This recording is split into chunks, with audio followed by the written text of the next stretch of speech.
no, that's not my thing. Oh, God. Oh, I forgot all the things. Ah, I'm breaking everything. One moment, please. We are experiencing Dagness. Pyaw! There it is. I was like, where'd all my stuff go? How did I do this thing?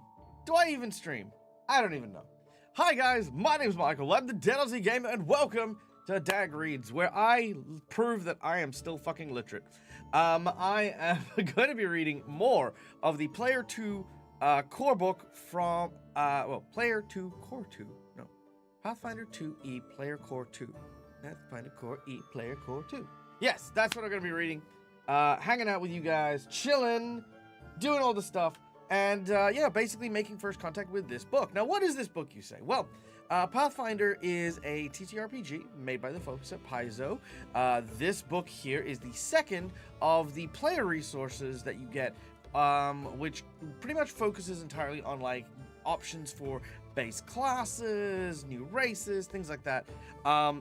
Basically a supplement to the basic core rule. Now, you can play Pathfinder with only the player core 1, but player core 2 just opens up what you're able to do and what you're capable of. We've been reading through it because it's full of some really, really cool and awesome stuff.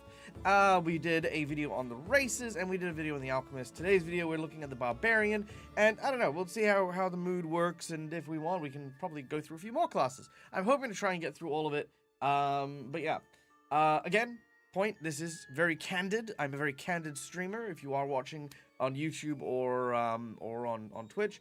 So this is all very reactionary. I'm not, like, again, I'm not paid by Paizo, you know, like, or anything like that. This is all just, I react as what I get. And I'm very active in chat, so if you do have stuff to say, you know, let me know. All right. So, how are you guys? You guys doing good? You guys doing good? OG Lava Kitten, thank you for the 20th month subbed in a row, you bloody legend, you. And Crypt Walker, congratulations on your 3-streak stream, much appreciated, my dear friend. McBluff coming in with their 44-month subscription, bloody legend, yo. So good to see you guys. But yeah, all right, pure unfiltered Dag. Yeah, it's pretty much is pure unfiltered Dag. Dag has no filter. Because pretty much the filter would just pull Dag out. That's all it would be. It would just be a Dag filter. All right, so let's put that over there. Cool. Now when I talk to you, I'm looking over here. And let's have a look at this book. So the next class in Player Core 2 is the Barbarian. But Dag, what do you mean the Barbarian isn't a core class? I don't know what to tell you. When Pathfinder remastered things, they knew they were going to put the Barbarian in, and they've separated all the classes into the 2 books. I got nothing. I don't know why.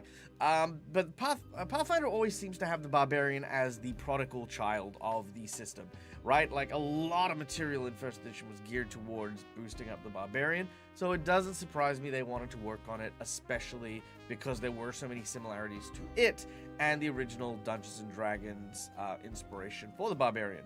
So looking at trying to make this a new thing, obviously you're going to have to start from the ground up with the rage mechanic, right? So, what are they going to do with it? How is it going to work? We're about to find out. So there you go. Hey, Bandicoot, good to see you. Welcome in. Surprised I haven't been on the Paizo payroll. Hey, look, I'm not going to lie. I love Pathfinder. I'm good at what I do, but I just don't have time for social media. I don't have time to make myself as known as some of my other content creator friends. I lack the resources and the, you know, it's the time, more or less. So it does not surprise me. But if I turn my attention to things like that, you know, it wouldn't surprise me if Paizo reached out. I already know a lot of the staff there. I know a lot of the lead writers and things. We are aware of each other. Paizo is aware of me. I am aware of Paizo, which is more than I can ask for already. So, you know, there you go. All right, let's take a look at the Barbarian. Hey, welcome in, Cass. Okay, here we go. The Barbarian. Oh god, okay, there we go. Need to use the sideways button? Nope. Oh god. Oh, I'm pressing the wrong buttons, that's why. There we go. Alright, there we go. I got it. I got it unlocked. Dag is making it. Actually, you know what? Let's shrink that down a little bit. Let's see. Do I need... Okay, bear with me while I just adjust this for reading purposes. Because we really don't need that necessarily as much, do we?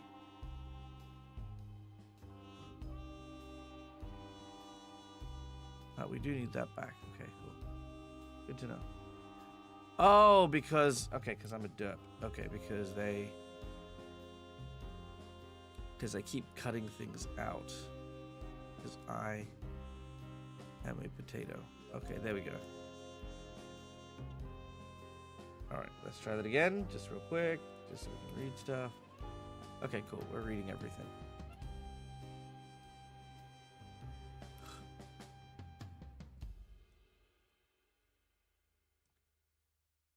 Okay.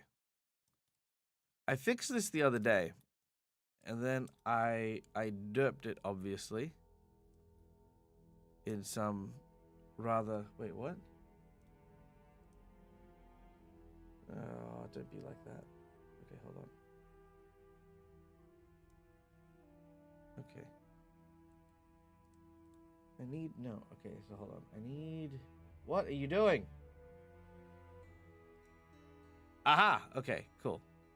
I got it. I got it. I got it, guys. Relax. Fear not. Okay, there we go. Okay. There it is. Okay, good. We made it. We made it, guys. We did it together. Okay. Now, I know you guys probably can't read that too well, but I will endeavor to do my best. Okay, cool. Okay, here we go. Hey, Christina. Good to see you. Welcome in. And Barbarian. Nice to see you as well, my friend. And Votaria. Good to see you too. There you go. All right, so here we go. Okay, the Barbarian. Rage consumes you in battle. You delight in wreaking havoc and using powerful weapons to carve through your enemies, relying on an astonishing durability without needing complicated techniques or rigid training. Your rage draws upon a vicious instinct, which you might associate with an animal, a spirit, or some part of yourself. To many barbarians, brute force is a hammer, and every problem looks like a nail. Whereas others try to hold back the storm of emotions inside of them and release their rage only when it matters most. Alright, Barbarian. Sweet! Okay, move chat over here so I can read it. Okay. So, strength is key stat, obviously, 12 hit points. You expecting this of a Barbarian. Yada yada yada. Okay, it seems like they've still got the rage element focused on. Let's see, saving throws, expert in fort and will, makes sense. Expert in perception, makes sense. Trained in athletics, yep. Low number of skills, also kind of makes sense. Trained in simple, martial, unarmed, light, medium, unarmored. Yep, all of that kind of checks out, you know, typical Barbarian stuff. Okay, brute force. If it doesn't work, you're not using enough. Yes, absolutely. Violence is if it's not where you if you're not using if it's not worth solving your problems, you're not using enough.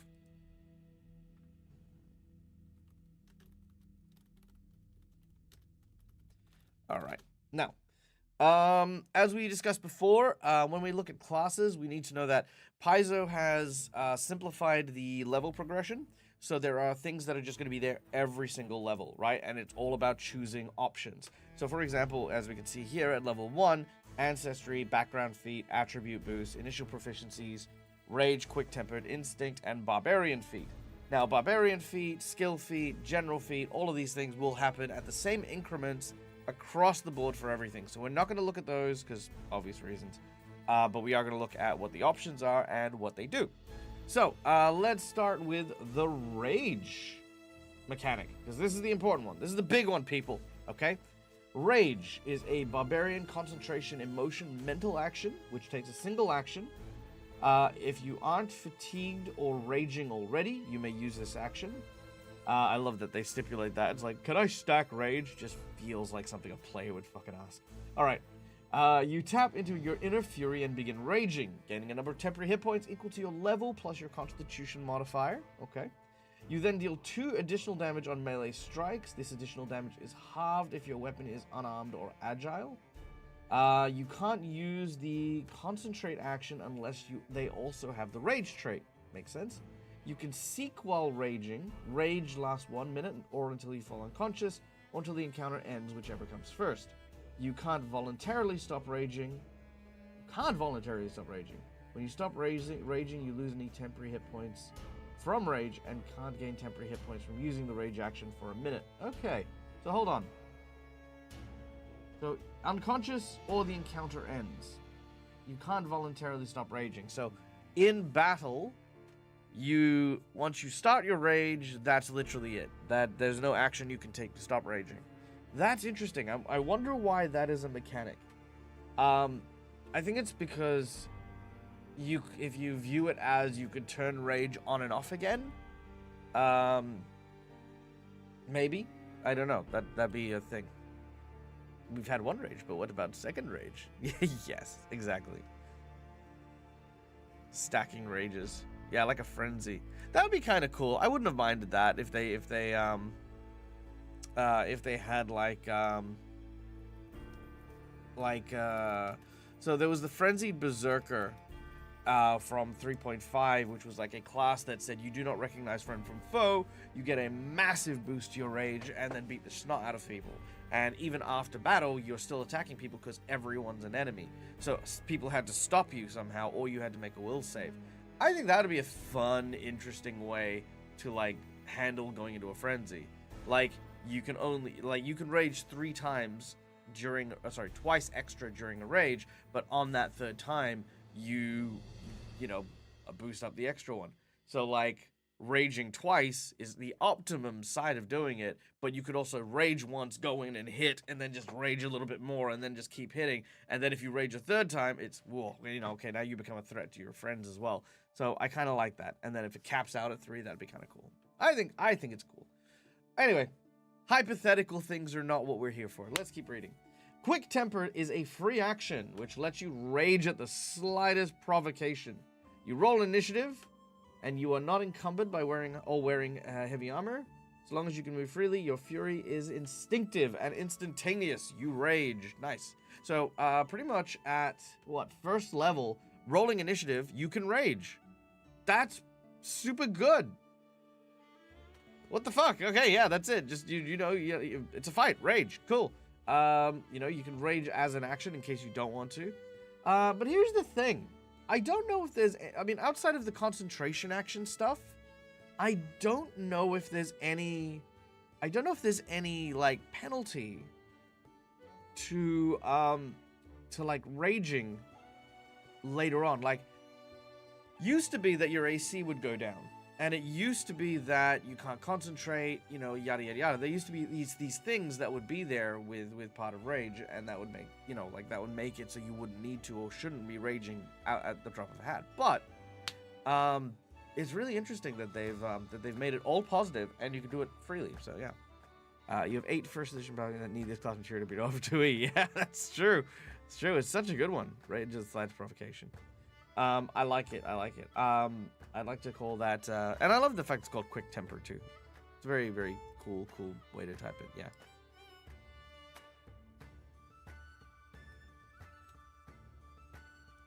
Okay. Next up is Instinct. Your rage wells up from a dominant instinct, one you learned from tradition that comes naturally to you. Your instinct gives you an ability that requiring you to avoid certain behaviors, granting an increase to damage and resistance at higher levels, and allowing you to select feats based on your instinct. Okay, so in Pathfinder, they usually have pathways that you can choose, sort of like your specialities. So the instinct is now the new version of the specialities. So that's cool. Okay, we'll have a look at those later on, I'm sure, in the entries. Hangry would be a cool instinct too. Like, usually they actually do have like some sort of cannibalistic version of the Barbarian, and I think those are pretty cool as well. Okay, next up, we got Barbarian feats, skill feats. Okay, 3rd level, Furious Footfall. Alright. So, Furious Footfall. The urge to fight you drives you ever forward. You gain a +5 foot stats bonus to your speed, increasing to 10 foot while you're raging. Okay, so fast movement still there. So, pretty there as well, so that's cool. General feats, cool, skill increase, ancestry, blah, blah, blah, blah, blah. Okay. Brutality. Your fury makes your weapons lethal. Okay, I'm listening. I'm not making fun of it. Your fury makes your weapons lethal. Your proficiency rank for simple weapons, martial weapons, and unarmed attacks increase to expert. While raging, you have the crit specialization for melee and unarmed weapons. Okay, that's pretty cool. So, yeah, weapon specialization on all melee and unarmed weapons is pretty dope. Weapon specializations in Pathfinder 2nd Edition is kind of like, depending on what type of weapon category it is, they'll have an extra thing that happens with them. I haven't explored them too much. I know we have crits in like 2nd Edition, but I don't think any of our group members have had weapon specialization before, and I don't even know if they're aware of it. But it's there. It has some cool stuff. Okay. Juggernaut. Yes, I'm the Juggernaut, bitch. Fucking love the Juggernaut. One of my favorite Marvel villains. Your body is accustomed to physical hardship and resistant to ailments. Your proficiency rank for fortitude saves increases to Master. And when you succeed on a fortitude save, you get a critical success instead. Nice! Dang! So, that ability there reminds me of the old metal ability, M-E-T-T-L-E. Yeah. Doesn't Padrig use it on one of his firearms? Maybe. Maybe. I'd have to check. Could be. Yeah, so Juggernaut reminds me of the old metal ability, which was basically like evasion, but for fort saves, so that's kind of cool. Weapon specializations, here we go. So your rage helps you hit harder. You deal an additional 2 damage with weapons and unarmed attacks, which you have expert proficiencies. The damage increases to 3 if you're master, and 4 if you're legendary. You gain your instincts specialization ability. Nice. A Barb. We call those Barbarians, Vortaria, Barbarians. And there's one in the Red Dragon in card game called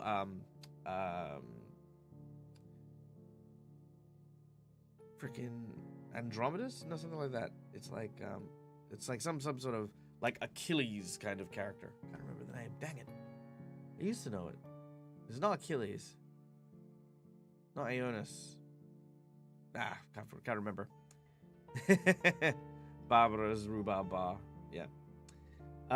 Okay. Raging resistance. Yada yada yada. Exposure to resistance equal to 3 plus your Constitution modifier to damage types based on your instinct. Okay, so we're gonna have to look at the instincts to see what your speciality is really gonna have to be like. So yeah. Reflex expertise. Yep. So that goes up. Mighty rage. Your rage intensifies and lets you hit harder at the start of a fight. Your proficiency rank for your barbarian DCs go up. Yep, cool. In addition, when you use quick tempered, the first strike you make deals an additional damage equal to your rage damage.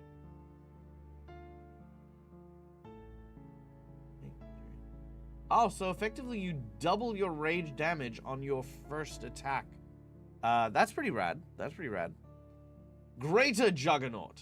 You have the stalwart physiology. Your proficiency ranks to increase to legendary. When you roll a critical failure on a fort save, you get a failure instead. When you roll a failure, you to an effect that deals damage, you halve the damage you take. So if you fail a fort save, you half the damage. If you save a fort save, you half the damage. If you crit a fort save, you take no damage. And if you critically fail, that's when you take full damage. So the only way to take full damage on a fort save at level 13 onwards is to critically fail as a barbarian. Holy shit. Yeah, that is a greater Juggernaut. Holy crap. Medium armor expertise. Cool. Nice. Weapon master. Yep. Greater weapon specialization. Yep. Indomitable will. Will save increases to master. Weapon perception mastery. Yep. So all these are all basic stuff as well. Hey, welcome in, Vancouver. Revan. I found it ironic. I was doing a prepared action for rage, first action wise. Yeah, I mean, well, that's it. Why stifle a barbarian's ability to rage when you can just give it to them? Because I mean, the first thing they're going to do in battle is rage. Just give it to them. Yeah. Revitalizing rage. Okay, this is cool. You sustain. Your rage sustains you more, leaving your rage in battle. Instead of needing to wait 1 minute before getting temporary hit points, you need only spend at least 1 full turn not in rage. Now, keeping in mind, You cannot voluntarily leave rage. You have to either be knocked unconscious or have the encounter be over. So I think this ability helps you if you get knocked out, then get back up and you are no longer raging. You can rage again in the same combat encounter. So that's my thought on that one. Which is interesting. It's for a level 17 ability. I don't know if it's like that powerful. Yeah, I don't know if it's that powerful at level 17. Maybe it's just me. Armor Mastery, yep. Devastator. Your strike is so devastating that you hardly care about resistance. Yada yada yada. Your strike ignores up to 10 resistance of physical damage they deal. Nice. Okay, that's pretty cool. They should provoke. Yep. Just watching that. Chat. There may be a moment of clarity feed to suppress rage. Yeah, true, Schoolia. They might be. All right, here we go. Instincts. So instincts are the main thing for the Barbarian. These are the variations of them. So there is the animal instinct, the dragon instinct, the giant instinct, the spirit instinct, the fury instinct, the superstition instinct, and then we have feats. Oh my god, look at them. Freaking all the feats for the freaking... How many... Okay, hold on, wait. Let's see. I'm not even going to count, but I'm just going to see. This is how many feats the Barbarian got, okay? So there's like 2 little tables here. Where is my freaking alchemist? Here we go. Look at that. Look at that. Okay, there's that big. Hold on, I'm just holding that on my screen here. And then freaking... It is double. It is double. It is freaking double the amount of feats that the alchemist gets. Fucking knew it. Freaking knew it, Paizo. Goddamn. Freaking love child. I know it in my heart. I knew it in my brain. I was prepared for it, but I also wasn't prepared for it. You know what I mean? Anyway, it's fine. It's fine. Hey, Cookie Mon Steve. Good to see you. Yeah, there's tons of stuff. Well, pretty much we've only just gone through some of the basic stuff. Long story short, Barbarian is big, Barbarian is tanky, Barbarian can now rage on initiative at level 1. That's, you know, in a nutshell. Okay. Animal instinct. The fury of a wild predator fills you when you rage. Yep, we get that. While raging, you gain the chosen animal's unarmed attack. Ooh, interesting. They're all part of the brawling groups, that makes sense. So, like, fist, jaws, claws, horns, antlers. Does that mean...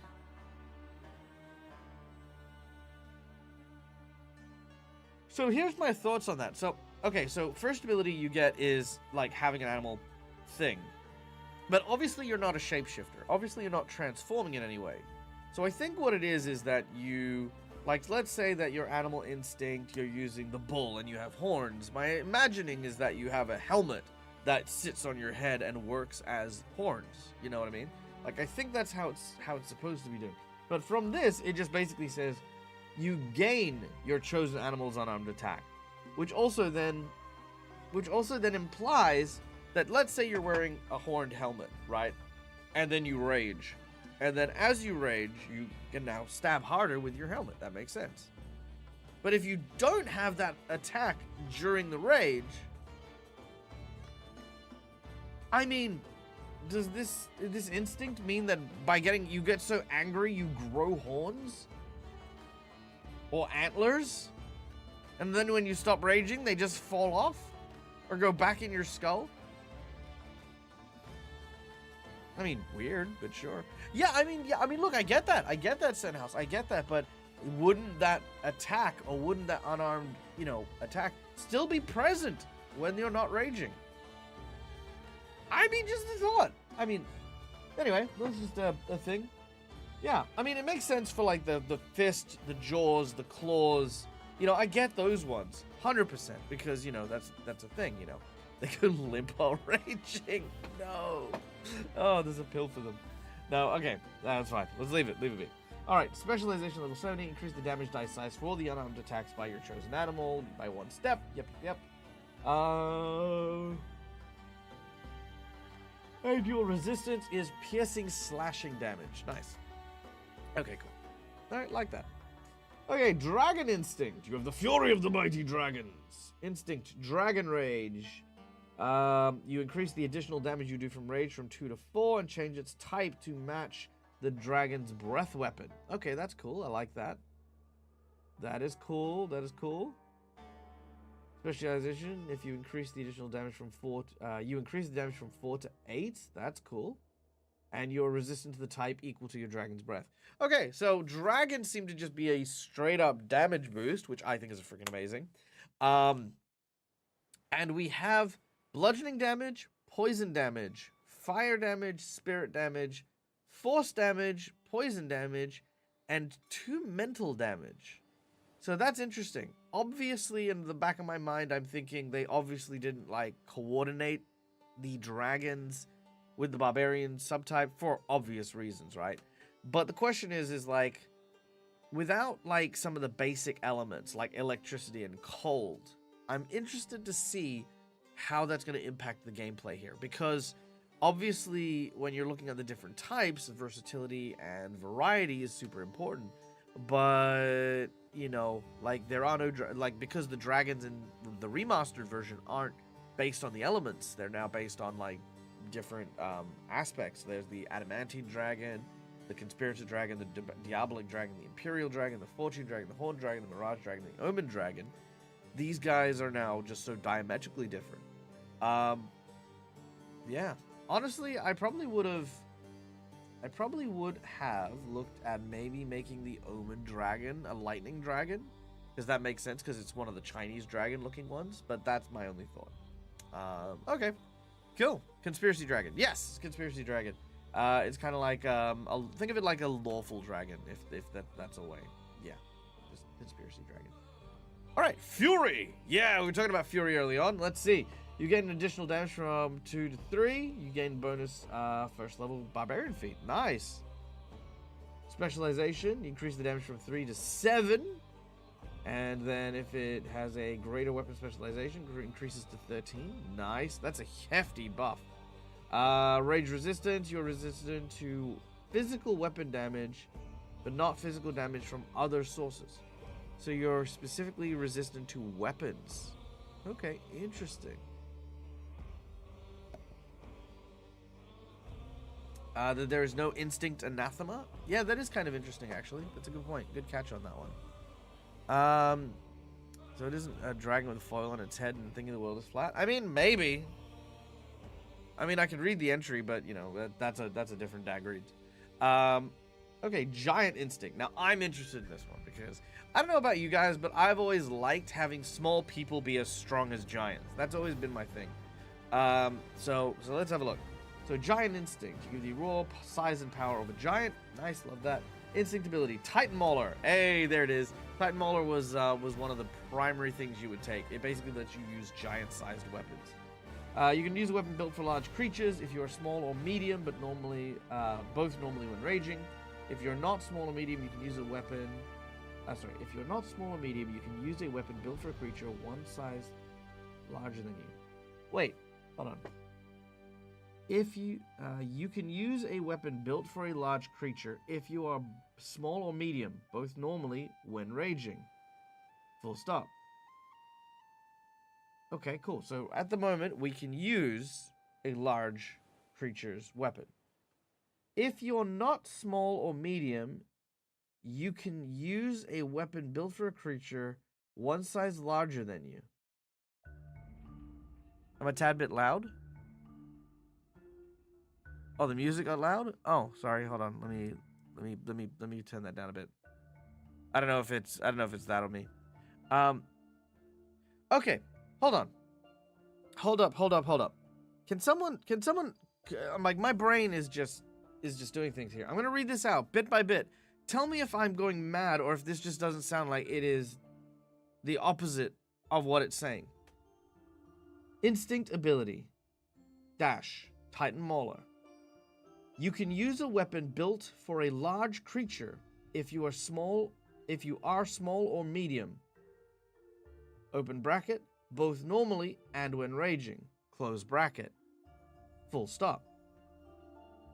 Next sentence, if you're not small or medium, comma, you can use a weapon built for a creature one size larger than you.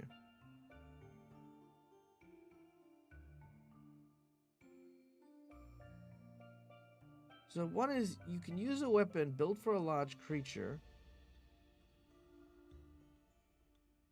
Oh, okay. I see what it is. I see what it is. Yes. Right. If as you're saying, Votaria, yeah, if you're tiny, you can go to small. So specifically, it's saying that small and medium upgrade to large. But that is a pointless statement.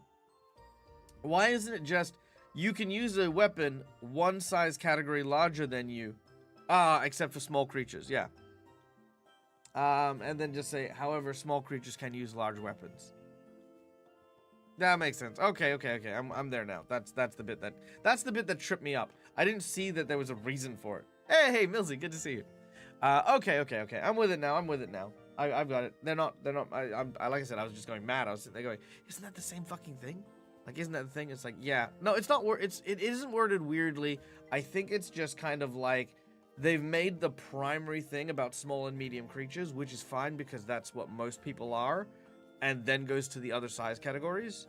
What I think they should have done is said, this is it for every category, plus also small creatures, you have an exception because there is no small, medium difference in size for weapons in Pathfinder. So, you know, that's where that's at.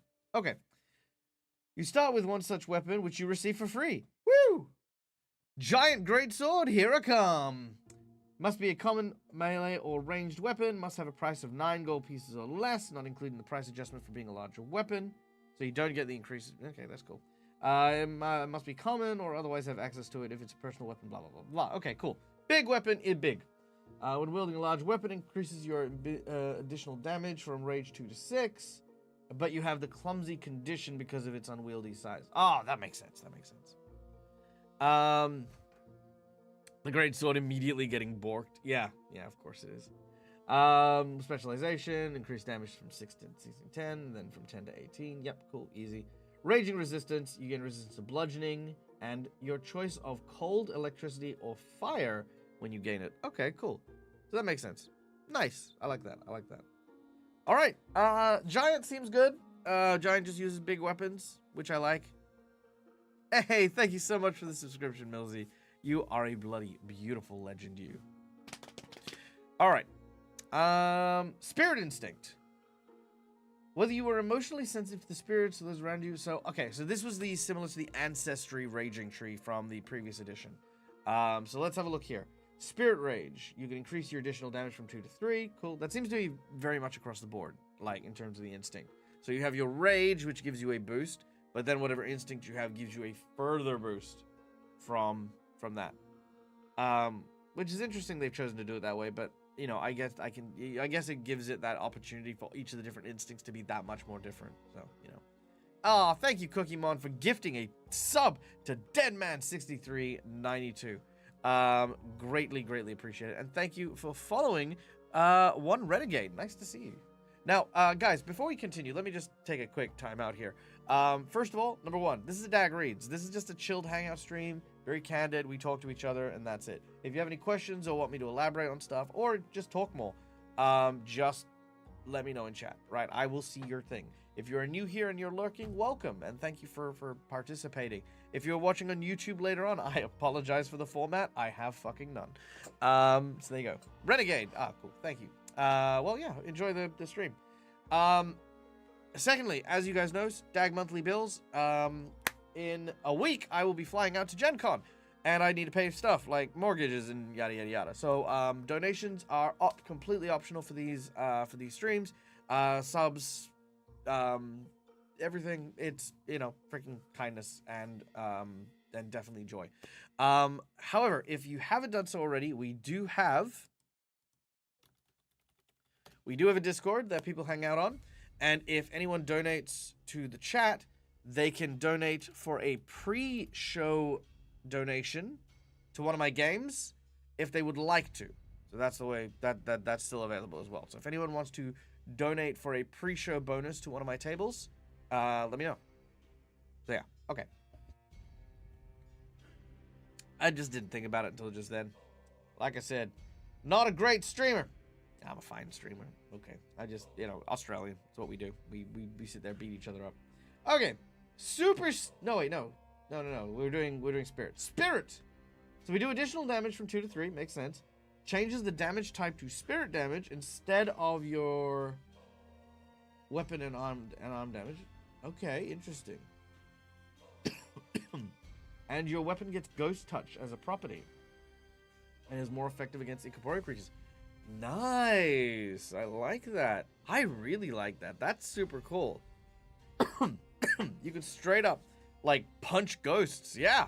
Yeah, OG. You can freaking punch ghosts. But I also like the idea that you hit someone with a sword and they don't, you know, like there's no physical wounds either. I mean, think about it this way.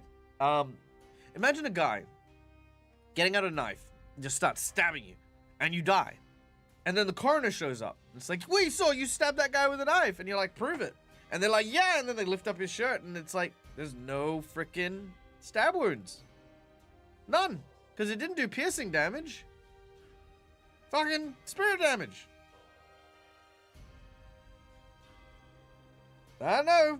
I feel like that, you know, like, sets some shady stuff up. A rogue with the barbarian instinct of the spirit just so they can get away with murder because it's just doing spirit damage. The best assassin. Oh, it's like, hey man, I was just there to help. He, you know, like died of natural causes. Jesus. All right. I mean, that's fucking wild. All right. Specialization, increase the damage, yada yada yada. You resist void damage as well as damage dealt by the attacks of the undead. Nice. Okay, so cool. That's pretty rad. So yeah, nice. So spirit is very much like Pharasman, you know, Grave Warden, you know, all that sort of stuff. Cool. Superstition. Very superstitious. Okay. Anti-magics. Yeah. Okay. I love the anti-magic ones too. That's a big one that Paizo has worked on in the past. Very much barbarians, anti-magic, which is interesting. Here's a bit of like background lore in terms of why barbarians at all, right? So when you're looking at like medieval times and things like that, what we look at is we look at the birthplace of civilization to Rome as they were trying to expand civilization out into the world. Many battles and many skirmishes were happened with the Gaul and the Goths, the barbarians and the like. And the idea of civilization versus the natural world is a huge theme when it comes to barbarians. It's, you know, it doesn't mean that all barbarians need to be from the wild, but there's some wild element, some unrestrained element that one would consider to be civil, that comes between the barbarian and most other characters. And the interesting thing is when you apply magic to that, and you go, okay, cool, well, you know, like, yeah, civilization don't really appreciate barbarians, and barbarians don't appreciate civilization. The same thing could be said about magic. The barbarians are confused or put on guard at the presence of magic because it's something they don't easily access, or because, obviously, to learn magic, for the most part, reading, writing, understanding complex runes and gestures and yada yada yada is not really a barbaric thing to do. So I love the fact that there's always this kind of like anathema almost against magic as well for the barbarians too. But it doesn't have to be, because there's also like druids and shamans and all these other things which are very barbarian centric. So now you're looking at a whole other side of this, and I love the dichotomy between all these different elements too. So yeah, just a little side quest there. Okay, superstitious resistance. Oh wait, yeah, superstitious resistance. Your deep superstition, yada yada yada. It is an anathema for you to learn how to cast a spell. There you go, right up in the gate. Forget it's an anathema to learn how to cast a spell, or to wield or use an item that can be activated to cast a spell. If you violate the anathema, you use the instinct's abilities and any feats listed on the instinct as a prerequisite. You can spend 1 day of downtime recentering yourself to keep all your barbarian abilities, all your other barbarian abilities. While raging, you gain 2 bonus to all saves against magic, increase your damage, yep. When you rage, you regain hit points equal to your temporary hit points, so you double your temporary hit point regain.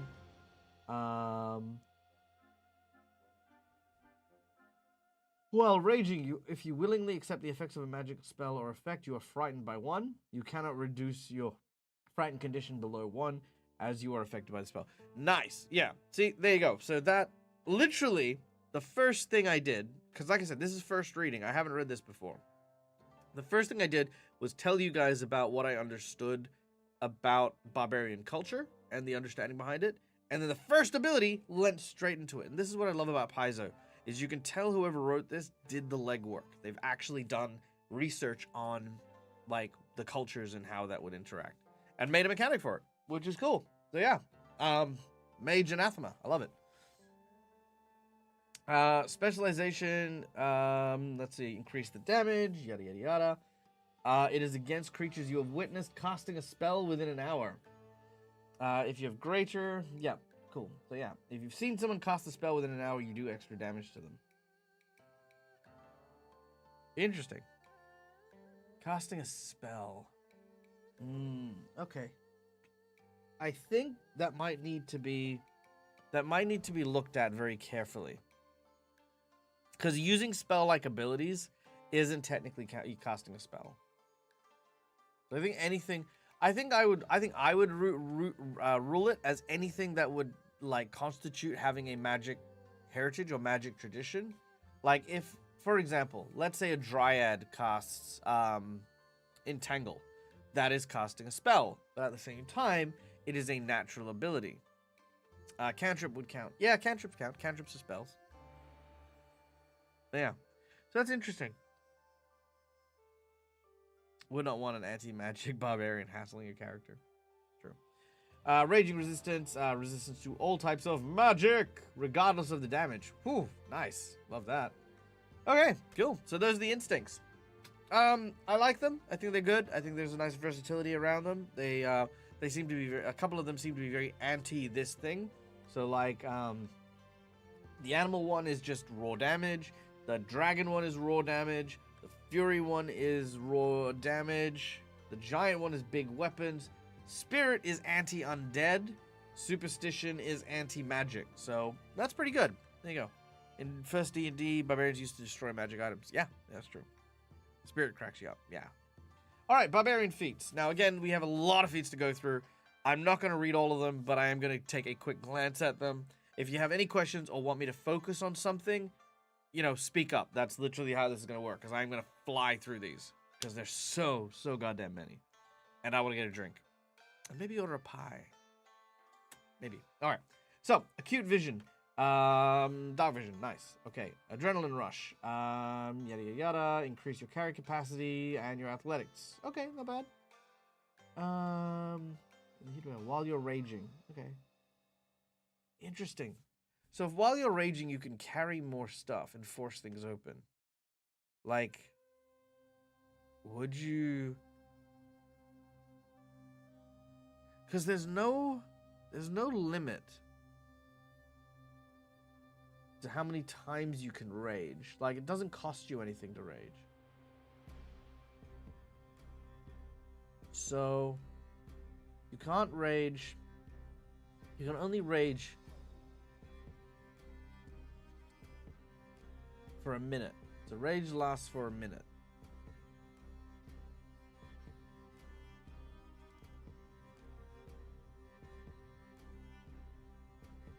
But keeping in mind, raging also doesn't fatigue you when you drop out of it anymore. That's true. I'm just thinking, like, outside of combat applications. You know what I mean?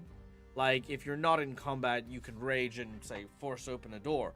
But, like, could you then, like, just, like, carry something really heavy by raging and then just pulling it a little bit, waiting a minute, raging, then pulling it a minute. You know what I mean? Like,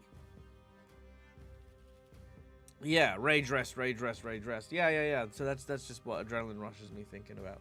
Okay, draconic arrogance. This is a dragon instinct one. If you can stay from your goals, you get a bonus to save throw versus emotions. Nice. Okay, moment of clarity. So this is a concentration one. You push back the rage for a moment in order to think until the end of this turn. You can use actions with concentrate. Cool. So moment of clarity, very much yeah, like always, that's always been a thing. To take a moment to be able to focus on doing something that's not rage-inducing. Raging Intimidate, while using Demoralize, Scare to Death, yada yada yada. You gain Ratio, allowing you to use without waging as soon as you meet your prerequisites. Nice. Okay, cool. So yeah, basically, those abilities, the intimidation stuff, can be used during rage. That's what that's for. Raging Thrower. Apply the additional damage that you do from your throw, and you get brutal crits from the Devastator feat. Nice. Cool. Sudden Charge, Quick Sprint. So with 2 actions, you stride twice, end, and then make an attack. So the fighters have this ability as well. And yeah, it's good. It's good. It's a good one. Carry 2 people out in the nick of time. Yeah, that's true. That's true. I feel these Deado's Game streams are ruining his diet every stream. He's Uber Eats order. Yeah, I feel Paizo should send Dag a gym membership. Wow, Astralis. Actually, you know what? I don't do too bad because I do actually work out quite often. So, you know, I'm okay. I'm doing good. I've actually felt really good this last week. I am so freaking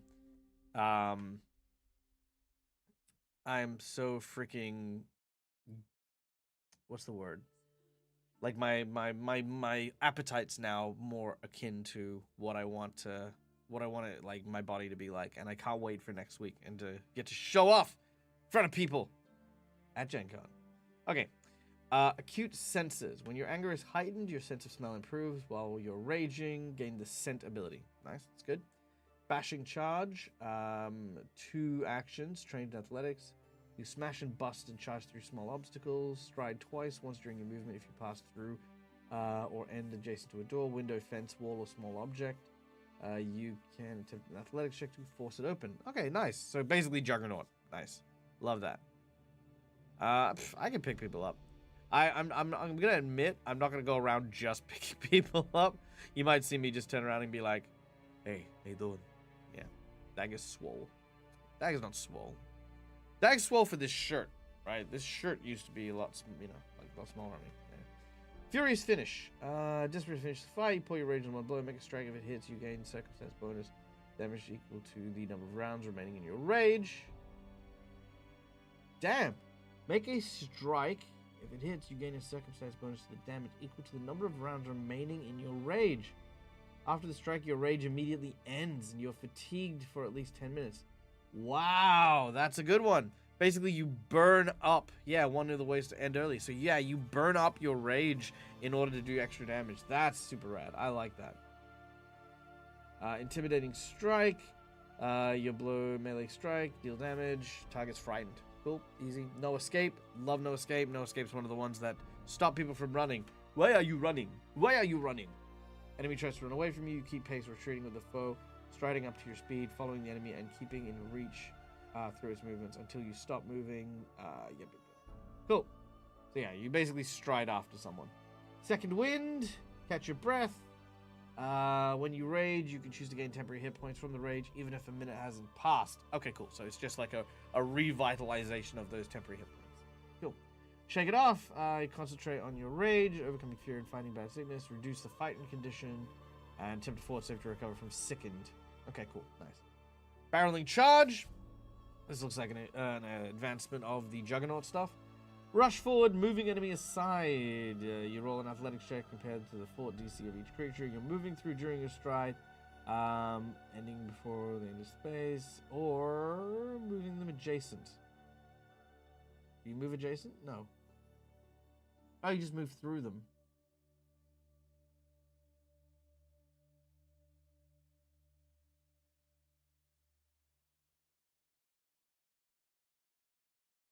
Interesting, because here's the thing. Barreling Charge. You rush forward, moving enemies aside to reach your foe. You stride and attempt to move through your enemy spaces and make a melee strike. Okay, so I think the way it's supposed to be is that you make an athletics check to push through them, and if you do, you go through their square. If you fail, you stop just before them, and then once you get to your target, you can make a melee attack. And that's a 2-action ability. So that's a lot of stuff. So that's pretty cool. And also, don't forget that you also have a speed boost from your fast movement ability for these barbarians too. Oversized throw, you heave something really big. Does bludgeoning damage, 20-foot increment, increasing in size. Yep, cool. Raging athlete. You gain a climb speed and a swim speed equal to your land speed. DC of high jumps is decreased by 10. Wow, basically you just become the Hulk. That's cool. Hour of Steel, a Fury Instinct one. Once per day, an opponent critically hits you with an attack that deals physical damage. When you're struck with a mighty blow, you can flex your muscles to turn aside some of the damage, gaining resistance to the triggering attack equal to your con plus half your level. Nice, that's pretty rad. So yeah, Fury, you could just be like, no thank you, I'm resistant. Pretty cool. Spiritual Guide, Spirit Instinct, once per day. You fail but don't critically fail a perception check. Yada yada. Reroll the triggering check, take the second result. So basically your ghosts start, communicating with you.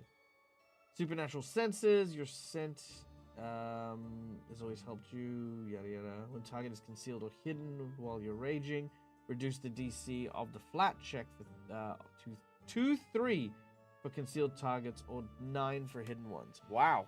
Okay, yeah. You just sort of like Wolverine your way through that. That's cool. Swipe. Make a wide swinging arc. Make a single melee strike because these are up to 2 enemies. Roll a swipe against 2 attacks for your multi-attack. Hold on. Make a single melee attack. Ah, right. Okay, so this is the new version of Cleave. It is called Swipe. So, you make 1 attack, you calculate it against 2 ACs, you deal damage to 2 of them, and then if you make a 3rd attack, it counts as if you've made 2 attacks previously. So yeah, there you go. Wounded Rage. You take damage and are capable of raging. You roar in pain and you rage. So cool. So when you take damage, you can rage. That's cool. I like that. Ooh, 6th level. Oh, so much. Animal Skin. Unarmored defense increases your AC. Things to the high. Yada yada yada. Yeah. So basically, more. Animal Skin basically is. Yeah, you basically just get like an equivalent of natural armor. So Wipe is a Tinder barbarian. Love that. Brutal Bully. You push around foes, leaving bruises. When you successfully grab, disarm, reposition, shove, or trip, you deal that enemy bludgeoning damage equal to your strength modifier. Nice. Okay, that's really cool. I like that. Cleave. So there is a cleave. Your melee strike reduces an enemy to 0 hit points. You quickly move forward to another. Okay, cool. So, it's kind of sneaky, but I dig it. So Swipe is what we understood Cleave to originally be, where you hit multiple targets. Whereas Cleave is now a reaction, where if you knock someone down, you then hit somebody else instead, making a second attack against them for free. So you still have the multi-attack penalty, but it is a free extra attack. Now, another thing to remember in this is that is actually how 3.5 originally had Cleave work, which I like. Because it's kind of like going back to their roots, which I kind of dig. Dragon's Breath. With the Dragon Instinct, once every 10 minutes, you exhale a 30-foot cone of damage, which is 1d6 damage per level to each creature in the area. Frick me! Holy shit! 1d6 per level! That's just a straight up dragon breath. That's actually comparable to dragons. Admittedly, once per 10 minutes is a good break, for example, for sure, but fuck, that is good. Alright. Giant stature, you grow to incredible size, you become large, increasing your reach. Nice, I like that. And it does speculate. It does say that it is you grow in size until you stop raging. Your equipment grows with you. So during your rage, which kind of with the question of like, if you used enlarge as a spell, grew in size, and then used giant stature and raged, would that stack? Is my question. Yeah, Schoolyard, that does sound pretty insane. Absolutely. Inner strength. As long as your anger remains, you can gather your strength to overcome any sort of enfeeblement. Your enfeeblement condition is reduced by 1. Okay, cool. Mage Hunter. You've seen the target cast a spell. Your hatred of magic knocks down spellcaster. Make a melee attack that requires a creature. If you hit, deal damage. Target is stupefied 1 or stupefied 2 on a critical hit. Nice. Okay. So yeah, stupefied is like enfeebled, but penalizes your mental stuff instead. So that's cool. I dig that. Don't only play barbarians, but this is making me want to play a dragon-blooded dragon barbarian. So it'd be a dragon blood. It'd be a dragon blood lizard folk, dragon barbarian, dragon instinct barbarian, with the archetype, the sorcerer archetype, to then take the dragon bloodline. Yeah, there you go. You're welcome.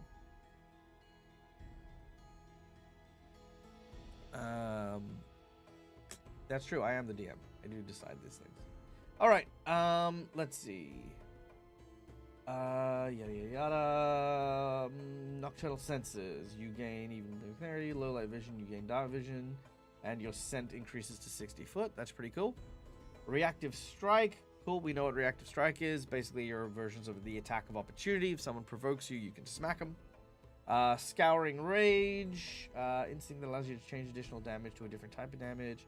Made a powerful instinctual surge. Each enemy within 20 foot takes damage equal to the type of additional rage damage. Nice. So that's kind of like almost like a roar, like a guttural yell. That's cool. Spirit interference. You call forth protective spirits to ward off ranged attacks until your rage ends. Anyone making a ranged attack against you must succeed a DC 5 check or have no effect. Okay, cool. So yeah, interesting. A DC 5 flat check or a ranged attacks miss. That's an interesting one. I don't know how that's like a 25% miss chance on all ranged attacks. And it says ranged attacks, and part of me thinks that does include spells too, like things like Scorching Ray and all those ones, because they are ranged attacks. Yeah. Oh, that could be really powerful. That could be really powerful. Animalistic brutality. You deepen the connection. Yada, yada, yada. Your bestial rage gains some of the following abilities. Nice. So you get backswing, forceful parry, raising, sweep, a whole bunch of things. Cool. All right, nice. I do like that. Because a lot of the weapon type stuff, like sweep and all that, just add to the cinematic nature of what your weapons do. And I do appreciate that. I appreciate that it's not just, oh, I hit you and then that's it, call it a day. But I hit you, plus it's this type of weapon, which means it could have these effects on it as well. Okay. Disarming assault. You attack with enough force to knock the weapon out of your foe's hand. After a melee strike, you can attempt a athletics check to disarm. Okay, cool. Follow-up assault. Your previous action missed an attack. Even in the face of failure, you determine to make a strike with the same weapon, adding the backswing and forceful weapon traits. Okay, cool. I think forceful increases the attack, I think. I don't remember what backswing does. Let's have a quick look here. Pathfinder 2E backswing. After missing, you gain a +1 circumstance on your bonus to the next attack. So, yep, I know that one. And forceful is when you attack with it more than once, the secondary attack gains a circumstance bonus to damage. Okay, cool. So yeah, you just hit a lot harder and more accurately if you miss your attack. Friendly toss. Ah, this old chestnut. You toss a friend around the battlefield, pick up an adjacent ally of your size or smaller, and throw them to an unoccupied space within 30 foot.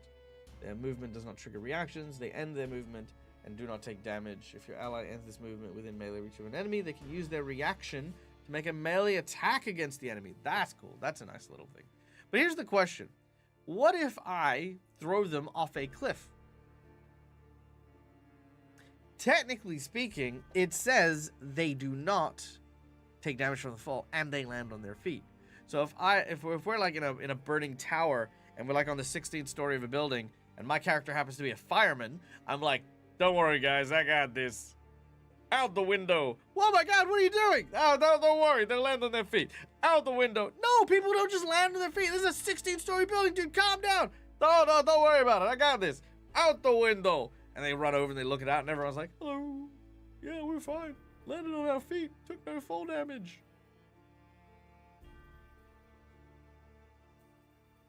Fucking yeah. I think that throw it out the window. Yes. But yeah, I think that's a I think that's definitely an interesting one to say the least. I feel it is easy to be abused, but this is what your GM is there for, right? Because, you know, that's not the purpose of friendly toss, is not to throw people and have them avoid fall damage. It is not supposed to be feather fall. Furious Bully. Bonus to athletics check while raging. Cool. Instinctive strike. You trust your instincts and smells. Strike against opponents you're detecting with the scent spell. Ignore flat checks. Nice. So if someone is concealed against you and you're using scent to track them, you can make a melee attack against them, ignoring the flat check, which is cool. Invulnerable Rager. You're trained in heavy armor. Nice. And you can use Quick Tempered while using it. Nice. Okay, so that's cool. I like to launch my friend to fight instead of me mode. Oh, that's true. That's true. Imagine. Okay. Follow my train of thought here. What if I took a returning rune, which allows me to throw something and then have it teleport back into my hand? What if I took a returning rune and I put it on the belt of one of my barbarian allies? Say my barbarian ally who is a giant. And I throw him. Would he teleport back to me and return as my returning weapon? All these questions and more must be answered. Bear with me. I'm going to go grab a tissue real quick and we will continue reading. Bear with me.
I have returneth.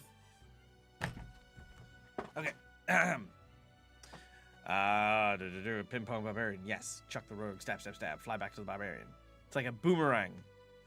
Yeet wizard. Shocking grasper to yank return them. Now, what speed would they return? Good question. Good question. All these valid questions. Valid questions. All right. Where are we? Renewed vigor.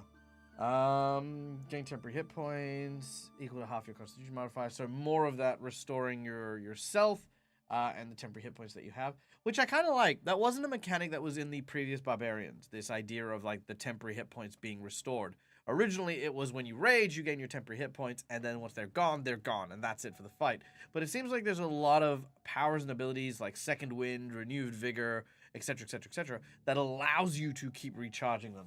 Meaning, you could, as a barbarian, take a shield, go defensive, renew vigor, second wind, and just keep kind of like boosting up your temporary hit points while, you know, taking and soaking damage. So that's an interesting element here, is you could potentially have a character soak a ton of damage.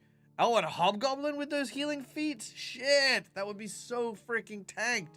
You would not kill that dude. That dude would be invulnerable.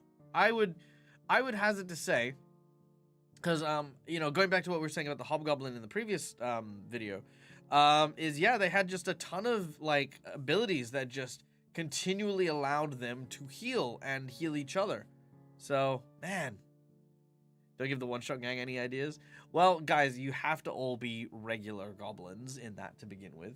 But yes, you know, like, hey, you know, look, I want you guys to have fun with the system. That's the thing. Pathfinder is fun because of the variations, not because of, well, I mean, it's because of everything, but, you know, mostly it's the fact that you as a player have so many options. So I want to give you guys options. The only reason I say goblins as race, because that's just the story that I'm going to be doing. And I know Dave, and I'm just like, no, Dave, just be a goblin. Don't be like this, you know, human, and then just be like this complete fucking goblin of a person. I'm like, just be a goblin. We'll do it. We'll just lean into the goblin thing.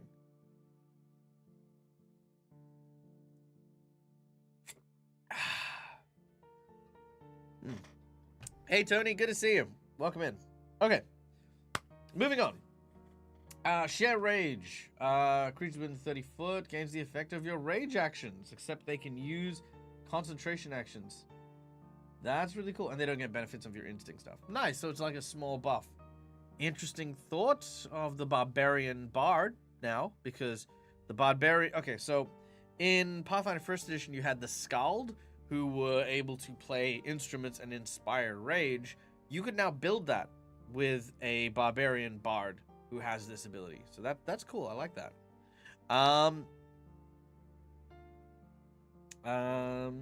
Yes. Sudden leap. Yeah, you swing at a foe while mid-leap. Make a leap or high jump a thing and make an attack. Immediately strike. If you fall to the ground. Okay, cool. Nice. So basically you can leap over someone and hit them. Why you would do that is a very specific reason, but it's good. It's fun. Oh, here we go. It increases your maximum jumping distance. It doubles your maximum jumping distance. So yeah, I mean that's okay. That's not bad. Thrash. You thrash around your foe. Enemy you have grabbed or restrained takes bludgeoning damage equal to your strength. What's the rage stuff? With a basic fort save against your DC. So that's pretty cool. So thrash. So if you grappled someone and you use thrash, you don't need to make an attack action. They need to make a save. So for a physical attacker to have something like that, that's actually pretty dope. That is pretty dope. Just because I was going to use 2 goblins last time. Less goblin than more than 8. Look, Cass, it's not about the people. It is about the table and what I'm building.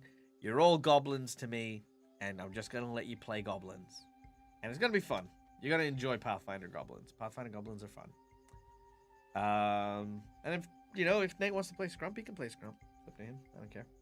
We're going to be playing in the Pathfinder setting, though, so, you know, it is what it is. All right, 10th level. Come and get me. You leave yourself open to attacks. You are off guard, and damage rolls against you gain a +2 circumstance bonus. If a creature hits you, if a creature hits you, that creature is off guard until your next turn. If you hit before the end of your next turn, you gain temporary hit points equal to your constitution bonus, or double that on a critical hit. Temporary hit points. Cool. So basically, you go, come get me. Okay, so yeah, come get me. You get hit, and then you hit them, and you gain some temporary hit points. Damn. This temporary hit point thing is really doing my head in terms of like the building and stuff like that. I'm so interested in this. I'm really kind of built for this. This is so cool. Okay. Furious Sprint. Either 2 or 3 actions. You stride up to 5 times or 8 times if you use 3 actions. All movements must be in a straight line. You can replace any of these strides with a balance check if you need to, or instead of an acrobatics check. Wow. Okay, so you can basically just bolt at times 8 your speed. Fuck. That is pretty freaking dope. Super dope. Holy crap. Okay, yeah, just get the hell out of there. Great Cleave. Your Fury carries your weapon with a cleave. When you if you cleave, strike reduces to 0. You make an attack. If you make an attack, doesn't reduce to 0. Sorry.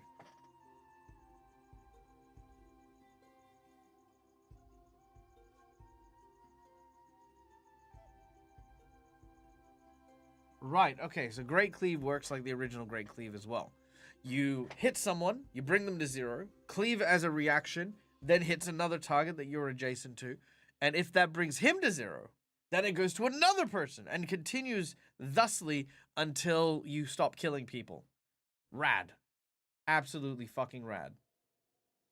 The, originally it used to be that you could also take a 5-foot step as well, but maybe that's not a thing. So, we'll see. Impressive landing, reaction. You fall at least 10 foot and land on a solid surface. You treat the fall as 10 foot lower. Any creature where you land takes bludgeoning damage. That's cool. So that's pretty cool. Alright, that's rad. You can drop down on people. I like that. Knock back. The weight of your swing drives your enemy back, pushing them back 5 foot. Cool. Overpowering charge. When you use barreling charge to move through a creature, that creature takes bludgeoning damage equal to your strength. Nice, love that. So yeah, you can make the Juggernaut. Let's straight up, you can make the Juggernaut. Resounding blow. You strike your enemy in the head with such force it makes their ears ring. Deal damage and deafens them. Cool. 2 actions for that one though. I mean, given that your third attack, if you are attacking full round, isn't always going to hit, 2 actions to use a resounding blow, potentially deafen them, then hit for the third one, isn't bad either. Silencing strike, you hit their mouth, and you daze them and stun them and stop them from speaking. That's pretty good, I like that one. Tangle of battle, you critically hit an adjacent enemy. Your vicious strike pulls your foe closer, giving you the opportunity to grab them. Attempt a grapple check. Nice, reaction, you can grab someone. You land a critical hit and they're in a grapple. Then you thrash them. Oh, man. Yeah, barbarians. Freaking barbarians. Terrifying hell. Intimidate people within 30 foot. There we go. Cool. That's a whole thing. Temporarily immune for 1 minute if they save. Ooh, interesting. And they don't take a penalty if they don't understand it. Makes sense, too. What are we talking about? Oh, goblins if I played Bloodlords. I mean, that'd be fun. I think that'd be a lot of fun. I think I'd love to do it like maybe a bunch of awakened animals, you know, like Humblewood kind of thing. Like everyone plays these cute little critters, and then we're all like trying to take over like the Bloodlords and stuff. That'd just be hilarious. Just reminds me of those like animals from South Park. Hey, Cookie, thank you so much. That is very generous of you, my friend. Thank you for the donation. Mwah. Big love. Let me know well, in Discord, if Schoolie is still around, let me know what you would like to donate and to which of the streams you would like to donate it to. I'm sure Schoolie will be able to help facilitate. Okay. Dragon's Rage Wings. You sprout dragon wings. Nice. Okay, cool. Fly speed equal to your land speed. Just straight up grow wings. Cool. Embrace the pain. Creature within your reach damages you. You can attempt to grapple them if they hit you. Yep, cool. Furious Grab. Your last action was a successful strike, and if you have a hand free, you grab a foe while it's distracted by your attack, as if you had succeeded. Oh, this one. Okay, Furious Grab is straight up, you just grapple them. Your last action was a successful strike, and you either have a hand free or you struck them with a weapon with a grapple free feat. You grab your foe while it's distracted. The enemy you hit becomes grabbed by you, as if you had succeeded the athletics check to grab it. You do not need to make a grapple check. You just go, whack, mine.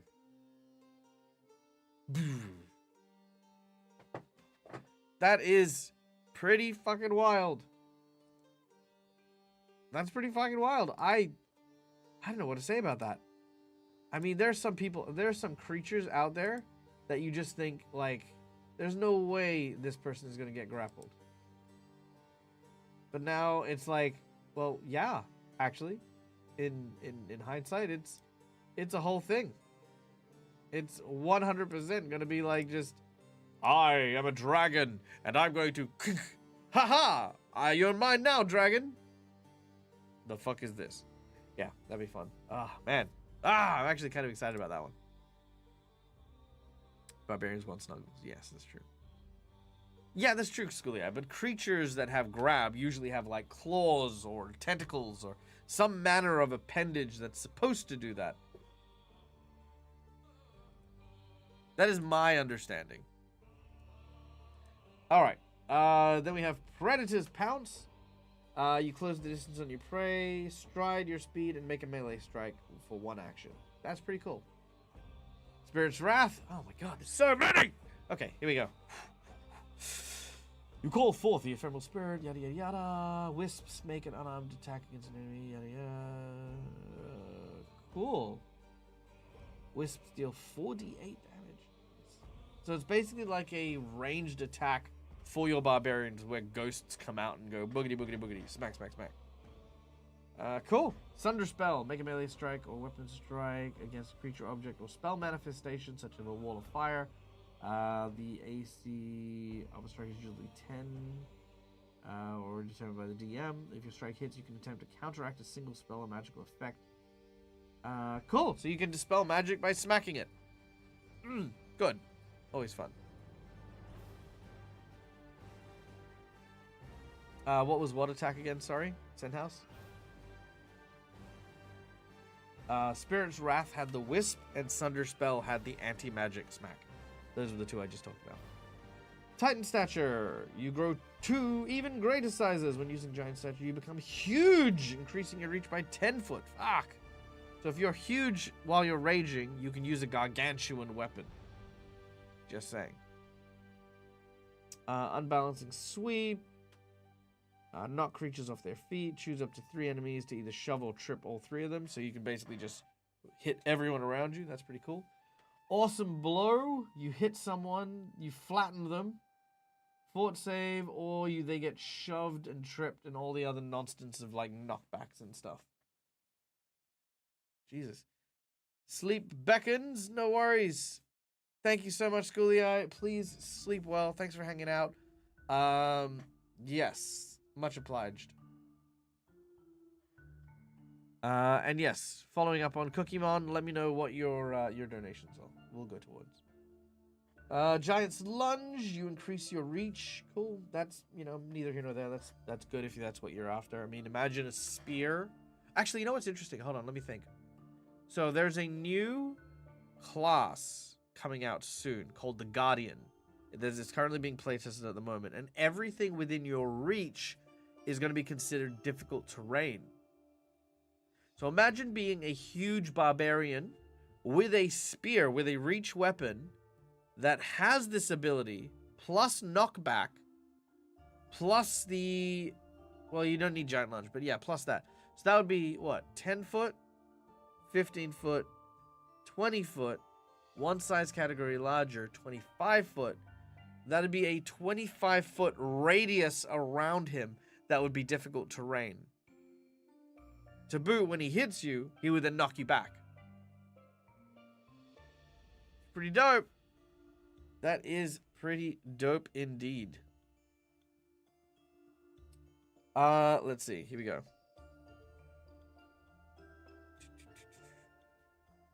We have Sundering... Oh, no, sorry. Impaling Thrust. Yep, which is, of course, as was being said, a shish kebab thing. Your target is grabbed until they escape, because you basically stab them. That's pretty cool. dig that. That's actually really cool.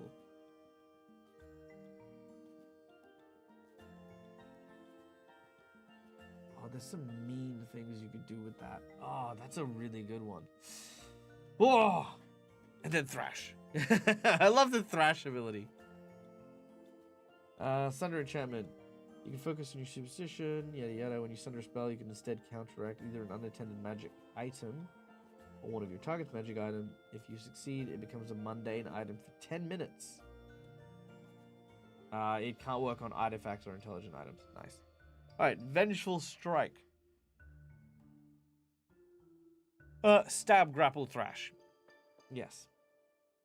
When you are struck by the Come Get Me, which is that one where you get hit willingly and make them off guard, you then get to hit them as a free action instead of a reaction. That's cool. So you don't lose any of your reactions from that. Whirlwind Strike, hit everyone around you. So what I'm seeing here is they've taken a lot of the very powerful fighter stuff from the feats from 3.5 and jammed them into the Barbarian. Not a freaking surprise. Freaking seriously, they are such a beloved class.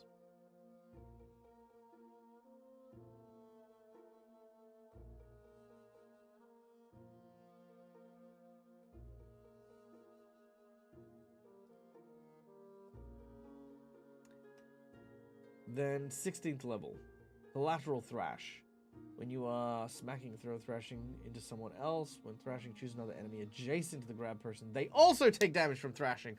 Jesus! What the hell? Barbarian, calm down! Urgh! So you're thrashing, dealing damage to this guy that you've grappled, and then you're thrashing it and hitting another adjacent person. Jeez, oh crow. It feels very Hulkish, yeah. Absolutely. Desperate Wrath. You have less than half your hit points. You gain bonuses to your attack rolls, minus to your AC and save. Okay, so this now looks... So Desperate Wrath is a free action that feels like it's now adding some of the penalties from Raging back into the system.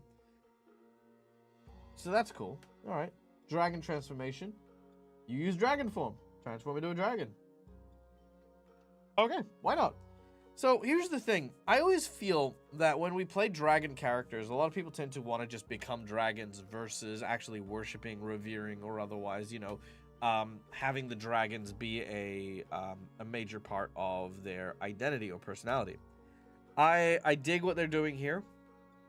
I just, you know, like, I don't know, turning up into a straight up dragon who then, I mean, by my understanding, can still freaking rage.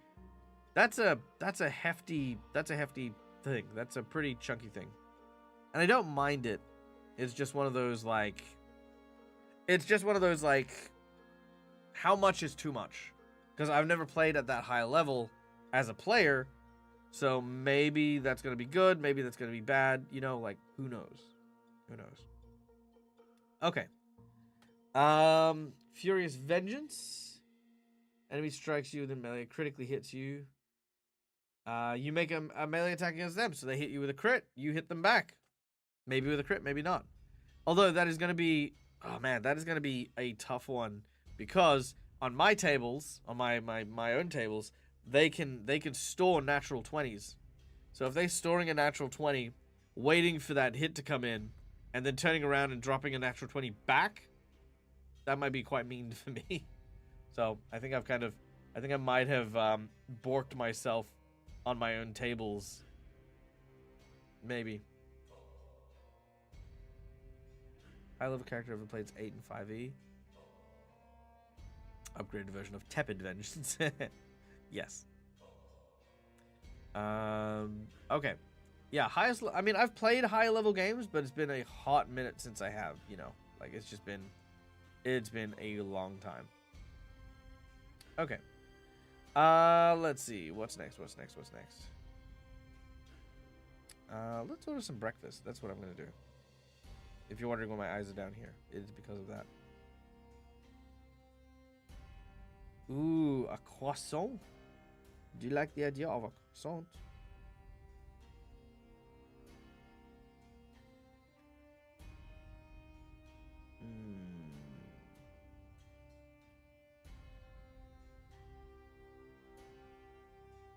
Yeah, croissant's still good.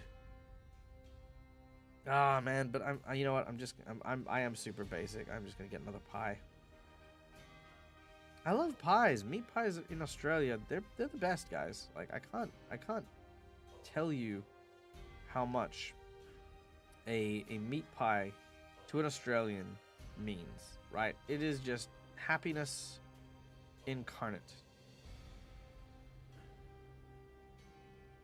That is all. I'm ordering pies and a coffee, and that is it. Done and done. It is wet, it is raining, and I want warm, delicious food. Okay. So, penetrating projectile. Make a ranged attack. The thrown weapon deals damage to each creature in a 30-foot line using one projectile. Ignore cover. Roll damage once it hits each creature. Does it stop? Hold on.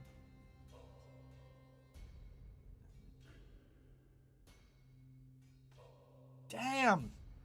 Yeah, so you just... And then whack, whack, whack, whack, whack. Damn. Oh, you know what? I've now ordered the pie, but I'm going to get a pie later on. Because I have not... One thing I have not had in a long time is a pie from a place called Tony Ailes. And it is like this big, chunky, meaty pie. I will post a photo in Discord if I go get one today. I just need one. I just want one. The whole thing. Alright. Shattering blow. You shatter an object. Ignore the hardness of it. Okay, that's pretty easy. Brutal crit.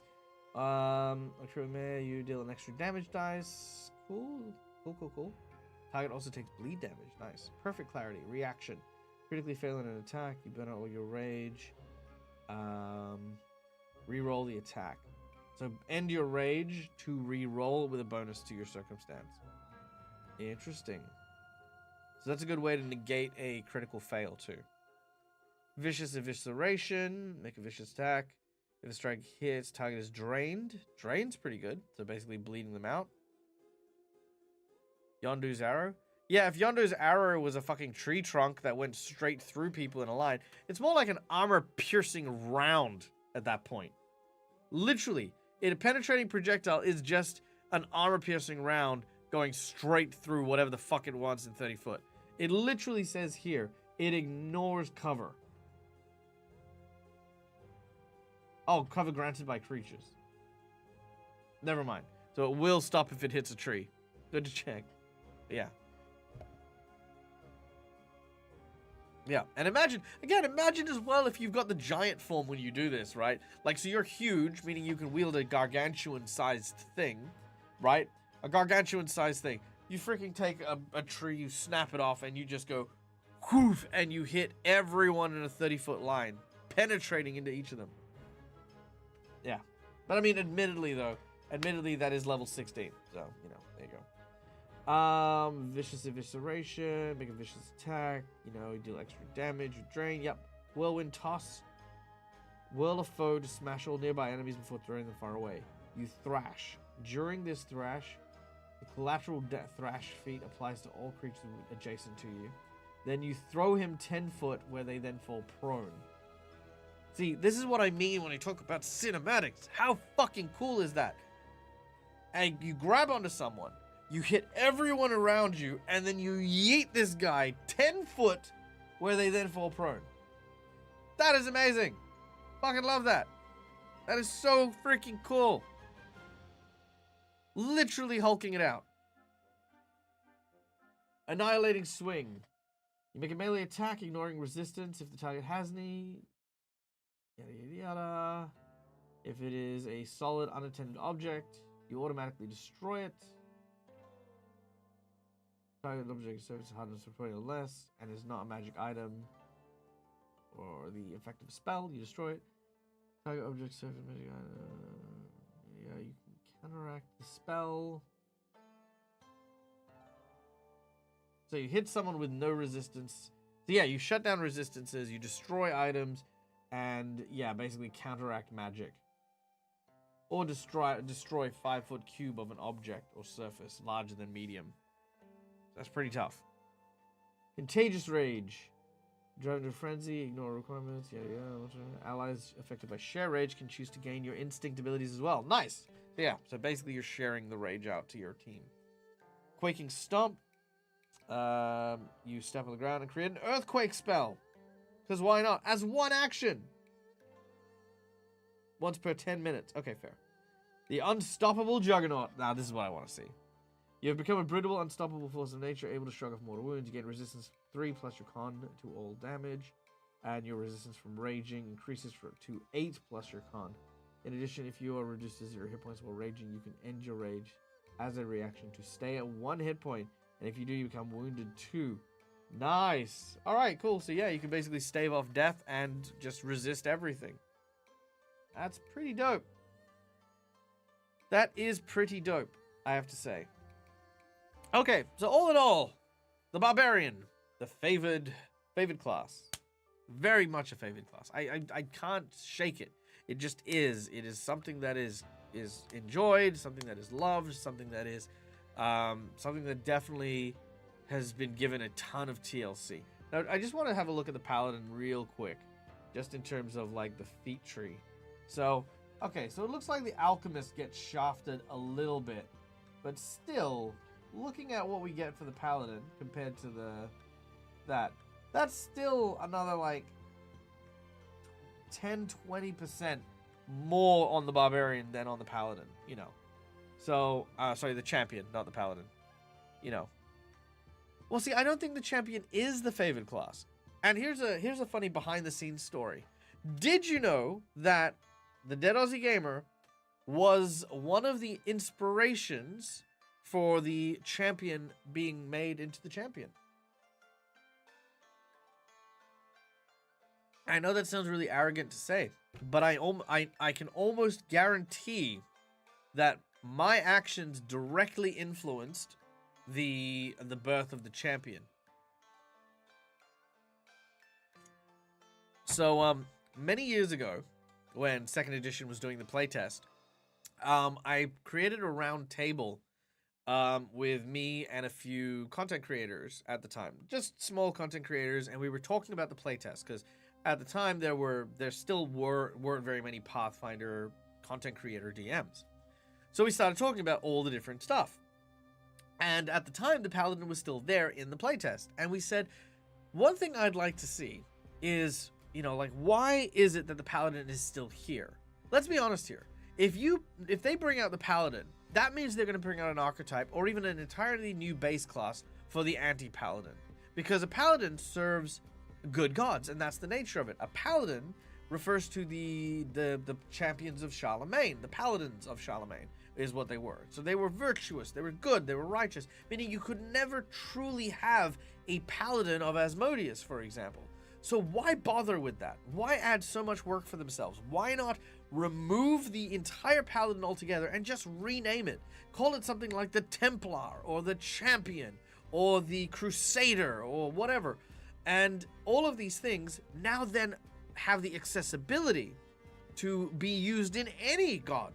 So now you are a champion of Asmodeus. You are a champion of Sarenrae. You are a champion of whatever.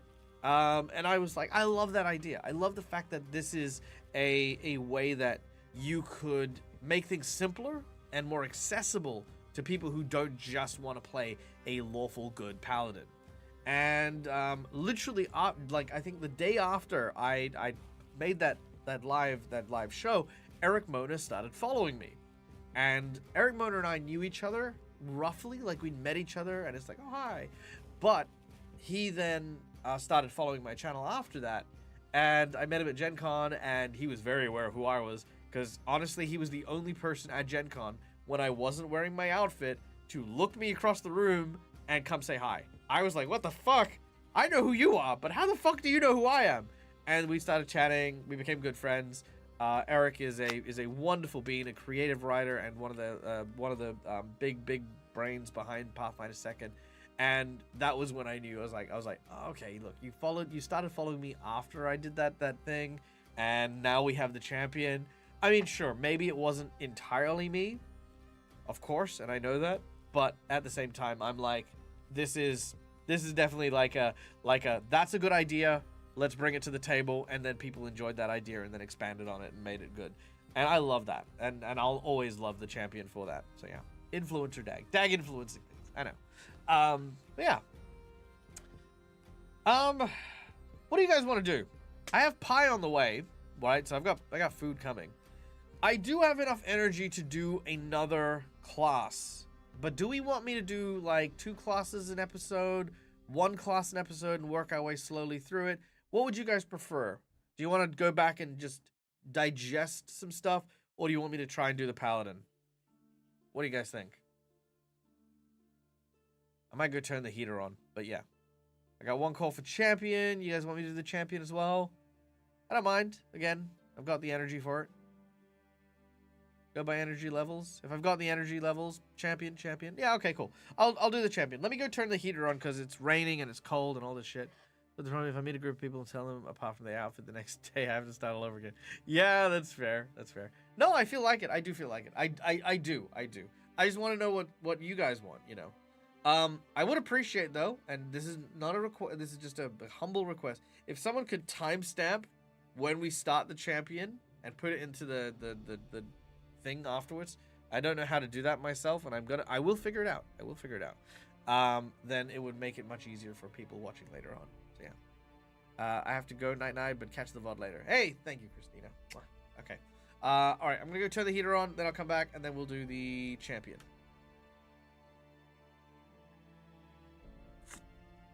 Thank you, Cass. Yeah, by time. But yeah, on the YouTube one. But yeah, I'll be back. I think you can only do it afterwards, but we'll see.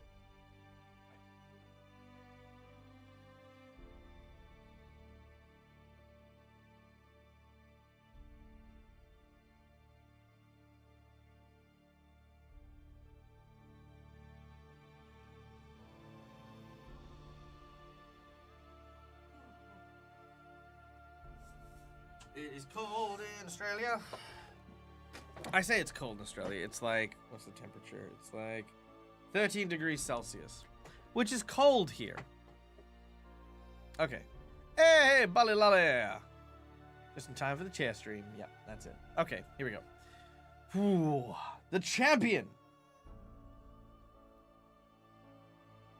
Oop, there we go.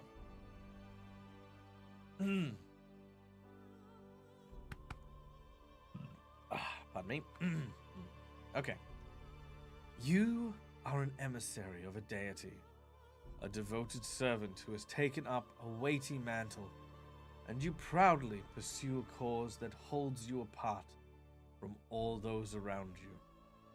You have a powerful defense that you share freely with your allies and innocent bystanders, as well as divine power you use to end the threats that your deity opposes. Cool. Paladins, champions, crusaders, templars, warriors of the gods. That is what we have. And if I call them paladins, I mean champions. Hey, Malakisa, welcome in. Okay. Key attributes over there. Blah, blah, blah, blah. Okay, expert in Fort and Will, makes sense. Trained in religion, 1 choice based on your deity. Nice. So that kind of follows the line of the clerics. So, like, clerics get a skill based on their deity. So champions are using that same mechanic as well. Yeah. Cool. Trained simple martial unarmed. Trained in all armors. Unarmed depends. No shields. Do you need to be trained in shields? Is shield training a thing now? Hold on, let me just check the... Hold on, you know what? Give me 2 seconds. I'm gonna go get the other 2 ebooks.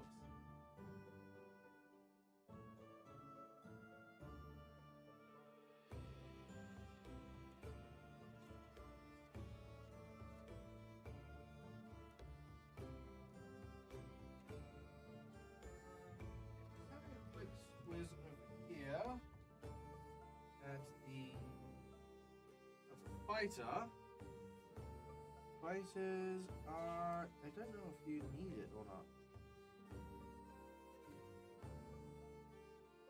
Let's see. No, you don't. No, you don't need proficiency in shields. That's fine. Okay. I was just curious. I couldn't remember if yeah,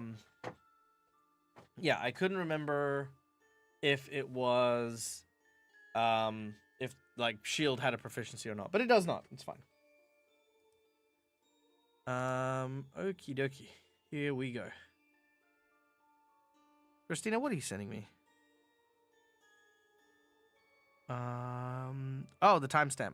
Thank you. Much obliged. Okay, here we go. Yep, cool. All right, so, blah, blah, blah. I was laughing at Rob the other day. His blanket winter hat, gloves in size 13 degrees Celsius. Look! It is so cold. And yes, I am wearing shorts with the heater on. Because I traditionally wear very, very big hoodies and things like that. But I also like to be comfortable in my house. And I do not like to be wearing clingy layers and stuff like that.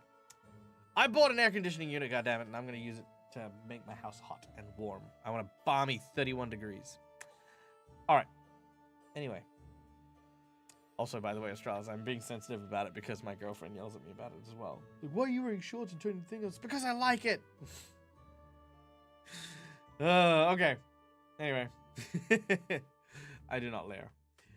Okay, so what do we have? We've got, again, pretty much the same thing, same format as we're going to be using for before. There are the different feats, the different powers, yada, yada, yada, and we're going to go down them. We're going to ignore the stuff that every class gets and then break it down. So, starting with deities. As a champion, you are a warrior of a named deity that you revere above all else. Okay, let's take a moment here. Edicts, anathemas. So, Pathfinder 2nd Edition Remastered no longer uses alignments as the table. There's no lawful, there's no evil, there's no chaos, there's no good. There is none of that. Instead, there is edicts and anathemas. Edicts are the things that the god represents and stands for as a principal part of worshiping their god. These are unchanging, unshifting values that you must uphold as a champion of that deity. Then you have anathemas, which are things that are so directly opposed or against that deity that it offends the deity to a point where you are actually at jeopardy of losing your powers and abilities and your station in that church. Now, I cannot stress this enough because I have had so many arguments about gods and religions and yada yada yada. And so now we're gonna take a moment for Dag to tell you how it's done. Okay? Straight away. This is it. This is just how it is. I love this because it's not a hard thing to do. If your character is a divine character that is required to follow edicts and anathemas, it is not creative of you to try to weasel, wriggle, or otherwise find a way for your character to not have to be devoted to those things. It is not creative. It is not a storytelling element. It is not, oh wow, that's so amazing. How is your character worshiping Saren Ray, but at the same time going around and murdering people and then like kicking babies? No. Do not do this. Because, number one, what you are doing at that point, whether you realize it or not, is you are challenging the deity. How much is your deity going to allow you to get away with? Instead of turning the attention to honoring and worshiping and being a champion of said deity, you're trying to one-up your deity. You're trying to get the best of them or to try and work it over. But the thing is, there is no deity. It's your DM. You are only going to sit there and piss off your DM. And that's happened to me a lot of times where I've done something because I've been like, ah, cool. This person doesn't want to devote themselves to the god that is giving them power. I have to teach them a lesson. And that's what it always becomes. It always becomes the DM turning around and going, I have to teach you a fucking lesson. Malakisa is currently playing Holly, who is an Asmodean cleric, which I see you in chat. And I don't mind saying this. There was a point in one instance where Mally tried to work her contract against the devils of the contracts to benefit her in a way that that basically the gods turned around and said no. I can't remember what it was specifically, but it was like, you know, yeah, don't tell, yeah, you know, this has to be without discretion. Actually, no, it's the second time that's actually happened to me, where you tell someone that you are contractually obligated to discretion, to not tell anyone something. And then I think Holly then wrote the whole thing down, gave it to one of her teammates, and said, "Oh, but I didn't tell him anything." It's like, well, actually, yeah, you did. It's exactly what happened. So it's like when you try to one-up or trick your gods or your deities or overcome your anathemas and stuff like that, all that's going to do is direct your DM directly towards you with a big freaking one of those, like, you know, like freaking Catholic school fucking bats. And they're going to teach you a goddamn lesson about, you know, playing freaking deities. But I don't think that's necessarily right either. I don't think a DM's position is being someone who punishes people for not playing correctly, right? I don't think any DM should do that. I think that's also another thing. I think it's all about communication and telling your players and telling the people who are involved what is entailed. So what is entailed? Quite simply, gods are real in most settings, and you need to acknowledge that, right? If you want to play an atheistic character, unless you find a deity or a powerful servitor like an ephemeral lord or a horseman of the apocalypse or someone who has that kind of power to give you that strength, who also shares the edicts and anathemas of not believing in the gods, unless you can find that, you do not play a divine character. It's quite easy. It's just simple. You could, if you want to be a healer, fantastic, good. Go be a fighter and then take some levels in battle medicine. If you want to have buffs, great, fantastic. Go be a bard or something like that. Just do not, if you don't have the intention of believing in the upper powers, if you do not believe in following the edicts and anathemas, then do not do it. That's straight up it. Yes, there are class abilities that are mechanically better. Yes, there are spells and powers that allow you to become one of the greatest tanks in the game. Absolutely. That is not a reason for you to do this as a class, right? And that's my biggest thing, is I will not hold my standards of like of worships of this gods and stuff like that to you and your daily, you know, playtime. Like, I'm not saying, oh, it's the morning time. Well, unfortunately, the clerics of Saren Ray have gone off on their dawn walk, so none of you are there at the start of the day when goblins attack your camp. I don't do shit like that because that's not fun. I don't force worship into the game, but I do expect my players to uphold the values and traditions and yada yada yada. So that's kind of it. And you were coerced, but keeping in mind, you made the deal. You did. You didn't have to make the deal. You could have said no. You weren't coerced. You were bargained with. Big difference. Coercion implies that you didn't have a choice. It's how the thing does. And yeah, you do. And by the way, and I do want to say it, Mally, you have handled Holly's transformation quite well. You have not at any point in time broken the anathemas of the church. You have made active efforts to perform your duties as part of the church, and it took you a little adjustment period, but you got there, and that's great. It is absolutely great. But yes, and the whole point of that again, once again, is it does take communication, does take time, and Mally was very, very good at finding that, which was amazing. Hey, Sam, good to see you. What are my thoughts on Oathbreakers? Oathbreakers. Okay, so let's say that you do lose your powers. You have done something, you fucked up, and now your powers are at risk. Here is the truth.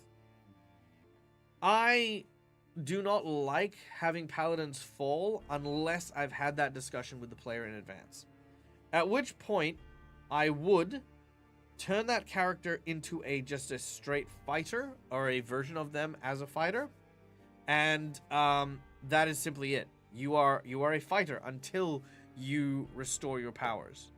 Or I just take away from them their divine elements, their healing and things like that. Sorry, bear with me 2 seconds. My pies are here. Yay!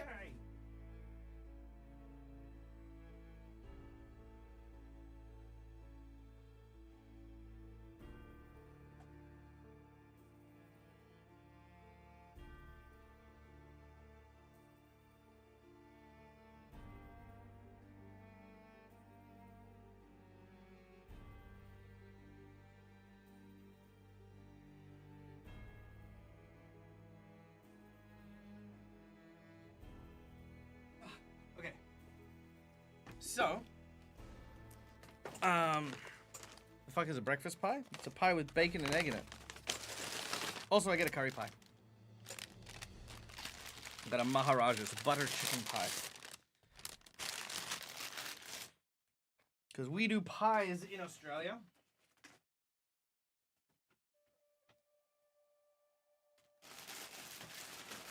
They're delicious pies.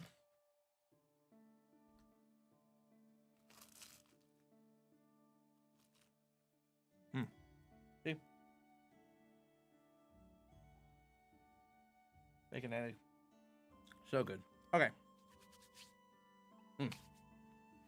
Now, the second element of playing a divine character.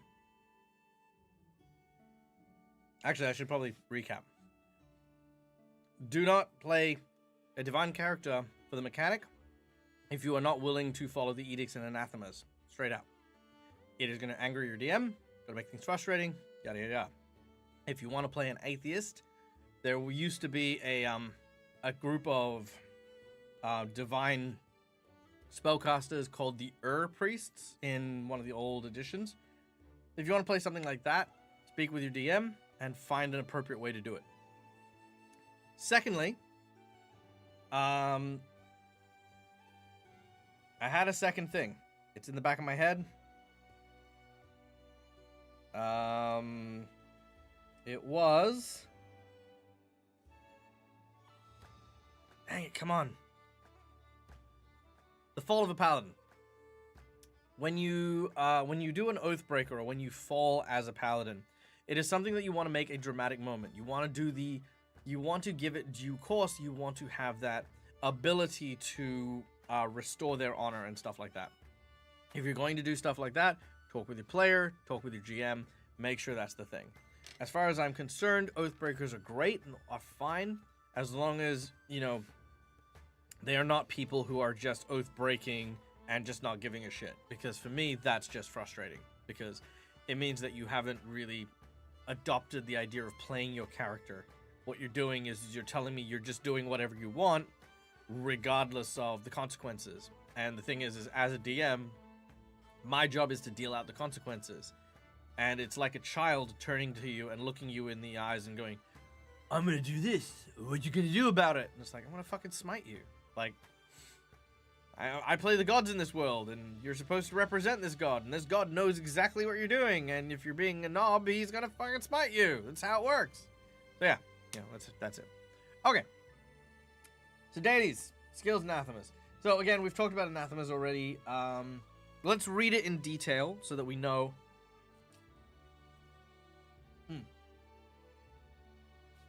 So that we know unequivocally what's involved.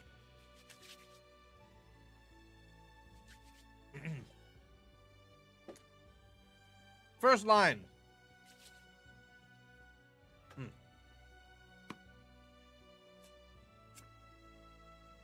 Champions care deeply about the edicts and anathemas they take from their deities, sanctifications, and cause.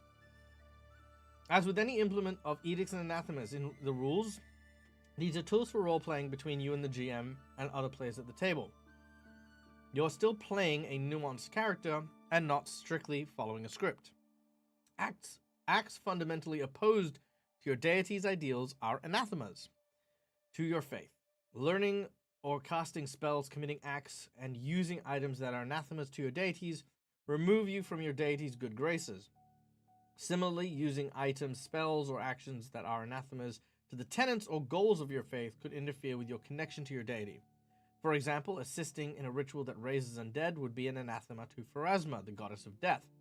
Many actions that are anathemas don't appear in the deity's formal list. For borderline cases, you and your GM determine what acts are anathemas. If you perform enough acts that are anathemas to your deity, you lose the magical abilities that come from your connection to the deity. The class features that you lose are determined by the DM, but likely to include the holy or unholy traits, your focus pool, and your blessings of the devoted. These abilities can be regained only if you repent by conducting an atone ritual. If your deity doesn't require the specific sanctification you had, your GM might let you retrain your sanctification cause while still following the same deity. So there you go. So sanctifications feel like the separate segments of your thing, much like instincts are for barbarians. But yes, it seems like it's the exact same thing as we were just saying. You know, the GM works with it. Yada yada yada. Trying to lose weight, so I must never know how to make curry. Yeah, fair. I do make a good curry. It's a lamb curry from Malaysia, which is one of my favorite ones.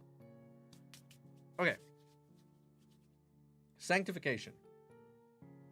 Depending on your deity, their sanctification makes your body holy or unholy.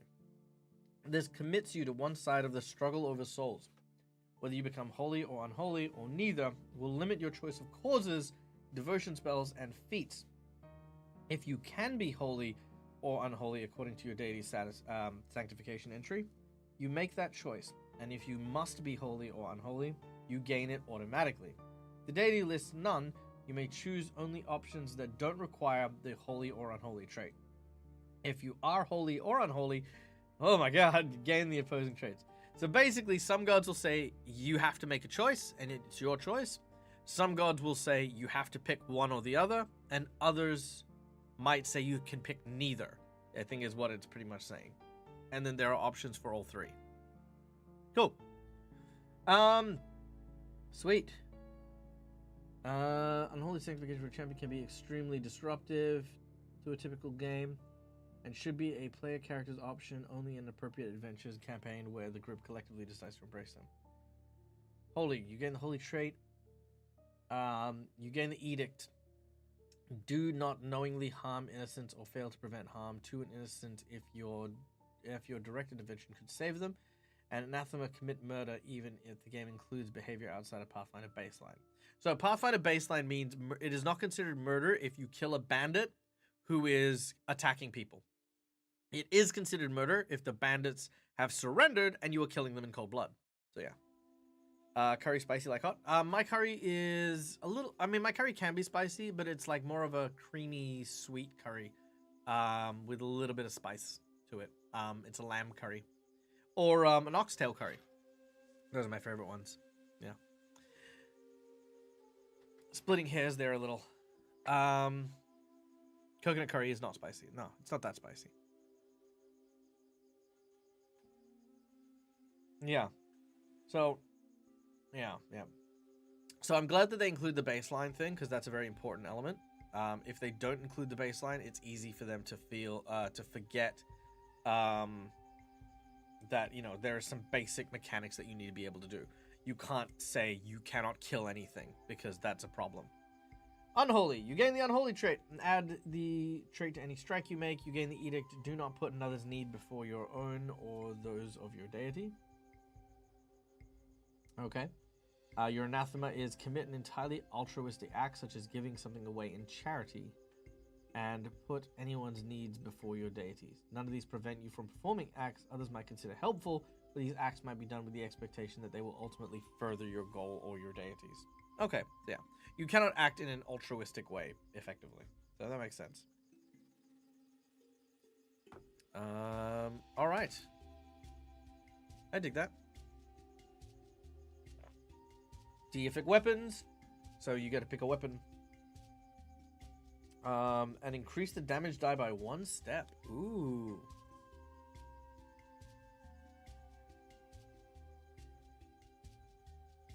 That's cool. But yeah, you follow your god's weapon. Champion's aura. 15-foot emanation.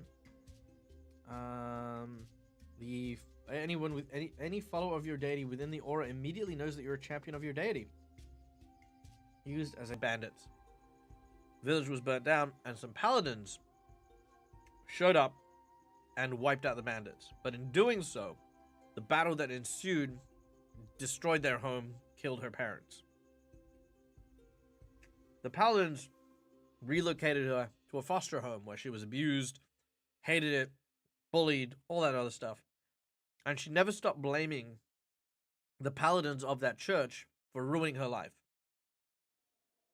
She ended up worshipping Calistria, the goddess of trickery, vengeance, and lust. and she decided to become a paladin, but then pretend and disguise herself as a paladin of the original order that went to her village in order to bring down their temple, to find the people who are responsible and murder them. But, according to this Champion Zora thing, if I did that, they would recognize that she was not a champion of their god. So, it kind of ruins that story element. But that's okay. I don't mind. Unless there's a way to pretend like your aura is something else. That could be cool as well. So, yeah. Alright. Causes. You devote yourself to a specific cause in your deity's name. Some causes are limited to certain sanctifications, blah, blah, blah, blah, blah. Desecration, grandeur, iniquity, justice, liberation, obedience, and redemption. Interesting. So there's, what? 2 unholy, 2 holy, 3 in the middle. Cool. I dig it. Devotion spells. We get spells, which will appear later on. Focus points to activate your devotion spells. Makes sense.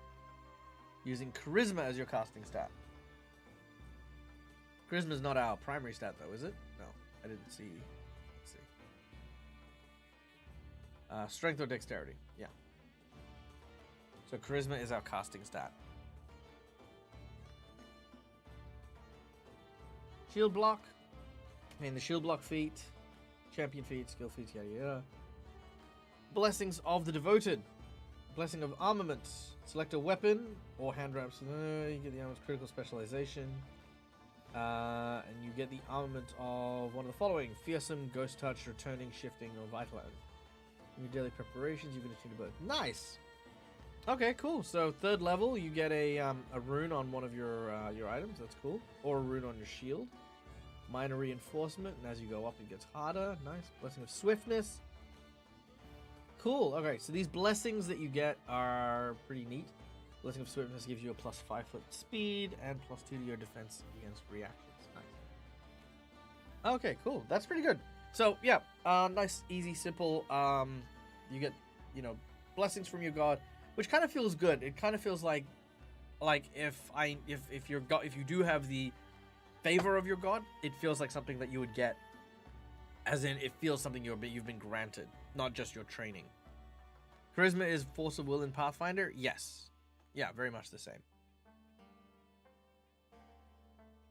La da da da da. Expertise. Relentless reaction.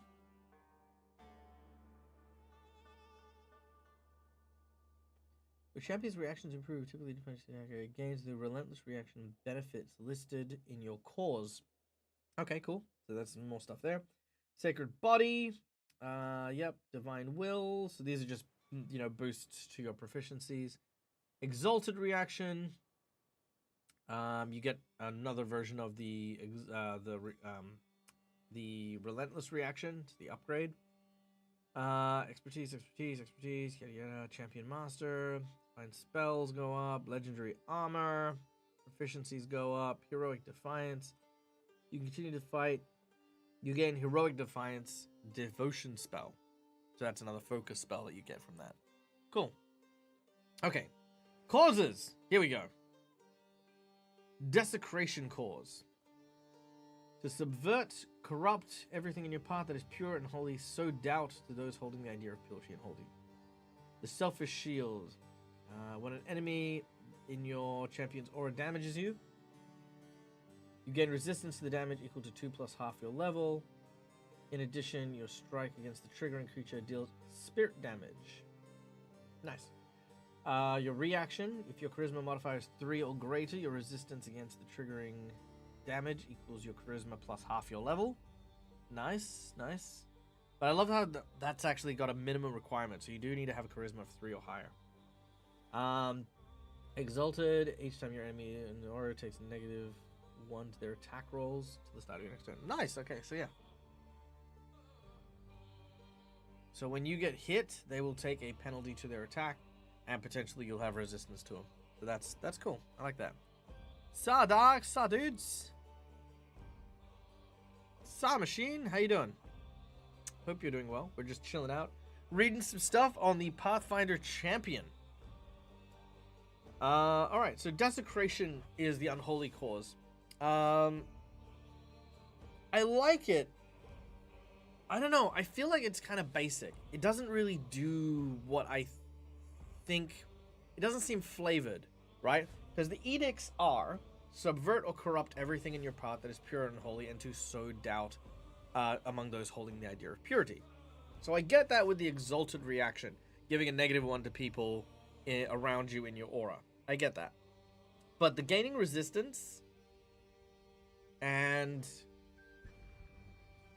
you know, I mean, I get dealing some extra damage, but it just feels very basic. It feels like when I ask a player, like, hey, do you want to buy some items? They go, yeah, cool, ring of protection, magic weapon, you know, that's it. It feels like this is just mechanical and functional rather than taking into the whole corrupting. Like, I love the idea of, like, the -1 damage, but what about -1 AC for them? Or what about a whole bunch of stuff, you know? Decent. Was listening to Full Go Saturday? Nice. Oh, that's cool. What episode are you up to? You up to the latest one, episode 12? Because holy fuck, episode 12 was a good one. Oh, I loved episode 12. Nice, yeah. The freaking lightning parry. Oh, I was geeking out with Dingo a few days ago. Holy shit. I was very excited. Ah. And the heart ripping out. No. Oh, I wish I lived in Canada. I don't. Very sad. All right. Next cause. Let's look at that. Grandeur, the holy cause. Edict.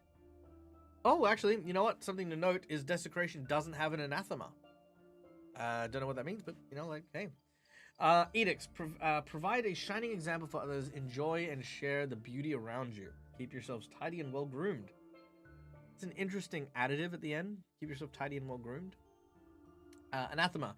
Despoil yourself by associating with fiends and unholy forces. So this could be a potential problem for PCs if someone takes that one and then does the whole, you know, lawful stupid paladin where it's like, I cannot associate with you because you're a bit of a douchebag and you are unholy and you are fiendish. A tiefling, you say? I don't believe I could work with you. So, you might have a problem with that. I think one of the important distinctions is that tieflings and those type of things are not fiends. They do not have the fiend type. Actually, you know what? Let me just double check that. I'm saying this and then realizing, actually, are they? We have the core rulebook here. So now instead of tieflings, because they're not called tieflings anymore, they are called the Nephilim.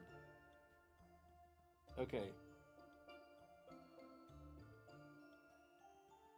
So from the looks of it, no. Nephilims have the Nephilim tag. They do not have the Fiend tag. So you have no reason to bug them. Look at how cool the freaking Nephilim are. How rad, right? Freaking so cool. Yeah. Yeah. No, they have the lineage Nephilim tag, so safe. So safe. Yeah. So paladins don't need to worry about them. Okay. Let's see where we at. Yes, okay, so what else did I get? Flash of Grandeur. This is their reaction. An enemy damages your ally and both are in your champion's aura. You surround your foe. Ally gains resistance to all triggering damage equal to 2 plus your level. For 1 round, the attacker is affected by revealing light. Cool, I like that. Relentless reaction. The enemy also takes persistent spirit damage equal to your charisma. Cannot recover from this persistent damage while affected by revealing light from your flash of grandeur. Whoa! Okay, see now this is kind of what I hoped for the other one. So you go kablamo, your ally gains resistance, and like for 1 round has this huge aura of light, and while they're in that aura of light, the creature that you've that triggered the attack now is taking damage. So they want to get away from it, which is cool because it's literally punishing them for staying so close. Then the last one is, in addition, each other enemy in your champion's aura is affected by the revealing light spell for 1 round. So yeah, you're basically telling everyone, get away from that guy, and he is glowing with energy that is forcing bad guys back, which I think is cool. What if they take the Hellspawn trait? Let's have a look. I don't think it changes their type, though. Let's see, Versatile Heritage here. There we go. The Hellspawn trait. Your lineage descends from the conniving schemers of hell. You're skilled at noticing lies and twisted words as you are constructing them. You're trained in deception and legal law. If you're already trained in deception, you instead become trained in a skill feat of your choice. You also gain the Lie to Me trait. However, if you check under Hellspawn, which is right there for you, just trying to wait for it to adjust. There we go. It still has lineage Nephilim. So you're actually still technically not a fiend. So that is my reader's written lore on it. You do not fail your anathema for associating with a Nephilim, because they are not fiends. Even if they're Hellspawn, they're not fiends. Fiends, I think, are the irrefutable evil ones, like the ones from the Abyss and stuff like that, and Hell and yada yada yada. So, okay. You have some fiend heritage. Yeah, exactly, OG. All right. So Grandeur. Let's talk Grandeur. I love the Grandeur one. I think that's very flavorful, very cool, very cinematic. Absolutely dig it. Desecration, don't really feel like it desecrates very much. It is like a, it's like a tiny bit of salt, and that's it. Iniquity. You are dishonorable, dishonest, and committed to breaking false hope and kindness. Edicts. Destroy that which offends you or stands in your way. Take advantage of others. Cheat and steal. Anathema. Bind yourself with a law other than what your deity requires. Okay, interesting. Destructive vengeance. Reaction. An enemy in your champion's aura damages you. Bloodshed begets bloodshed as you drag your enemy towards oblivion. You increase the amount of damage you take by 1d6, and you deal 1d6 spirit damage to the triggering enemy. Damage you take and deal when you use this reaction increases as you go through. Nice. Okay, I do like that. It's kind of a retributive strike. In addition to the next turn, strikes against the triggering creature, deal extra damage. Nice. Yeah. So basically, they start messing with you, and you start it's a masochistic kind of vendetta. I like it. I think it's cool. That's a very edgy ability. Relentless. An enemy damaged by the initial reaction's damage also takes persistent spirit damage. Yeah, okay, cool. That's cool. And then Exalted. Enemies in your champion's aura take half the damage. Each enemy in your champion's aura, other than the triggering one, takes half the damage. So yeah, so now, see, this feels like despoiling. This feels like it's polluting everyone around you. Maybe it's just me, but it's really cool. I like it. I like the fact that it is a vengeful strike. You get hit, and then they hit you back harder. And then, because that happens, there's now damage that's going around as persistent damage to everyone. You want to get away from the champion. You do not want a drawn-out fight with this dude. It makes perfect sense, and I love it. All right. Justice. In the name of your deity, you seek justice. Following the law and punishing those who transgress it. Edict. Follow the law. Respect the legitimate authorities or leadership. Anathema. Take advantage of another or cheat. All right. Retributive strike. An enemy damages your ally and both are in your champion's aura. You protect your ally. Ally gains resistance. If the enemy is within reach, make a melee attack against him. Cool. See, this is basic, and that's good because that's justice feels like a basic power. What was the other one? Selfish shield. You gain resistance and then just take extra damage. Yeah. Okay. All right. Relentless action. If the strike hits, target takes persistent spirit damage equal to your charisma modifier. Nice. And each ally within your champion's aura can spend their reaction to strike the target with a -5. So that's cool. So you can basically coordinate your entire team to attack someone who is attacking your ally. So that's also pretty dope. makes overwhelming people kind of fun.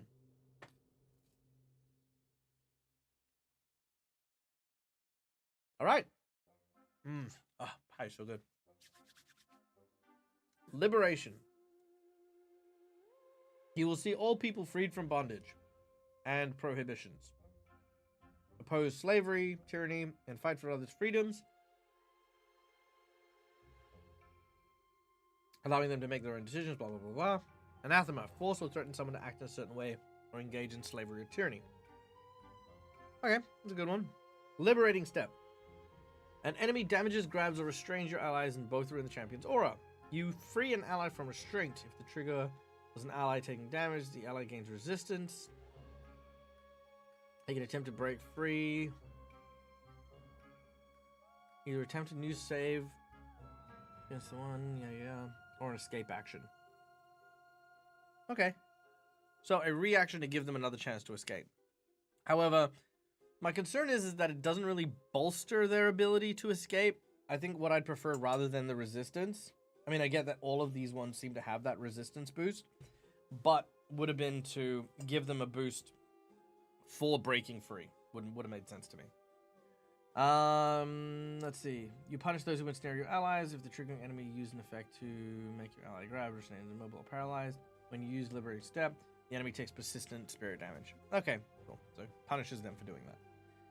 In addition, affected by Liberating Step, you and your ally and your champion's aura can step as a free action. Okay, cool. That's cool. So basically, you give them a free chance to escape, and if they escape, they can use a step to get away from the fight. All right, that's pretty good. That is pretty dope.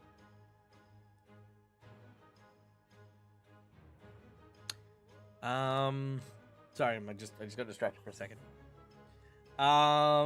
Okay, obedience. So the next cause for the champion. Society is ordered with good and reason, and people should conduct themselves appropriately for their proper place. Your edict is to enforce proper hierarchy, topple illegitimate hierarchies, and lead where most suited to the task.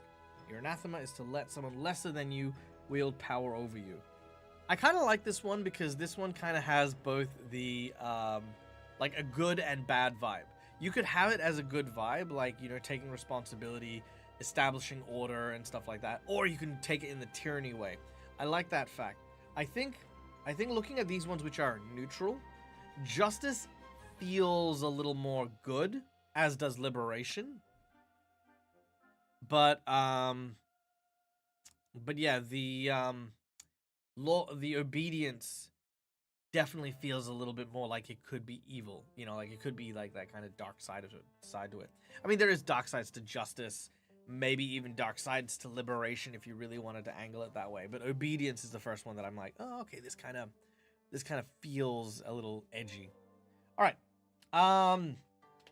Iron Command. As a reaction, if your enemy damages your if an enemy damages your champion, damages you in your aura,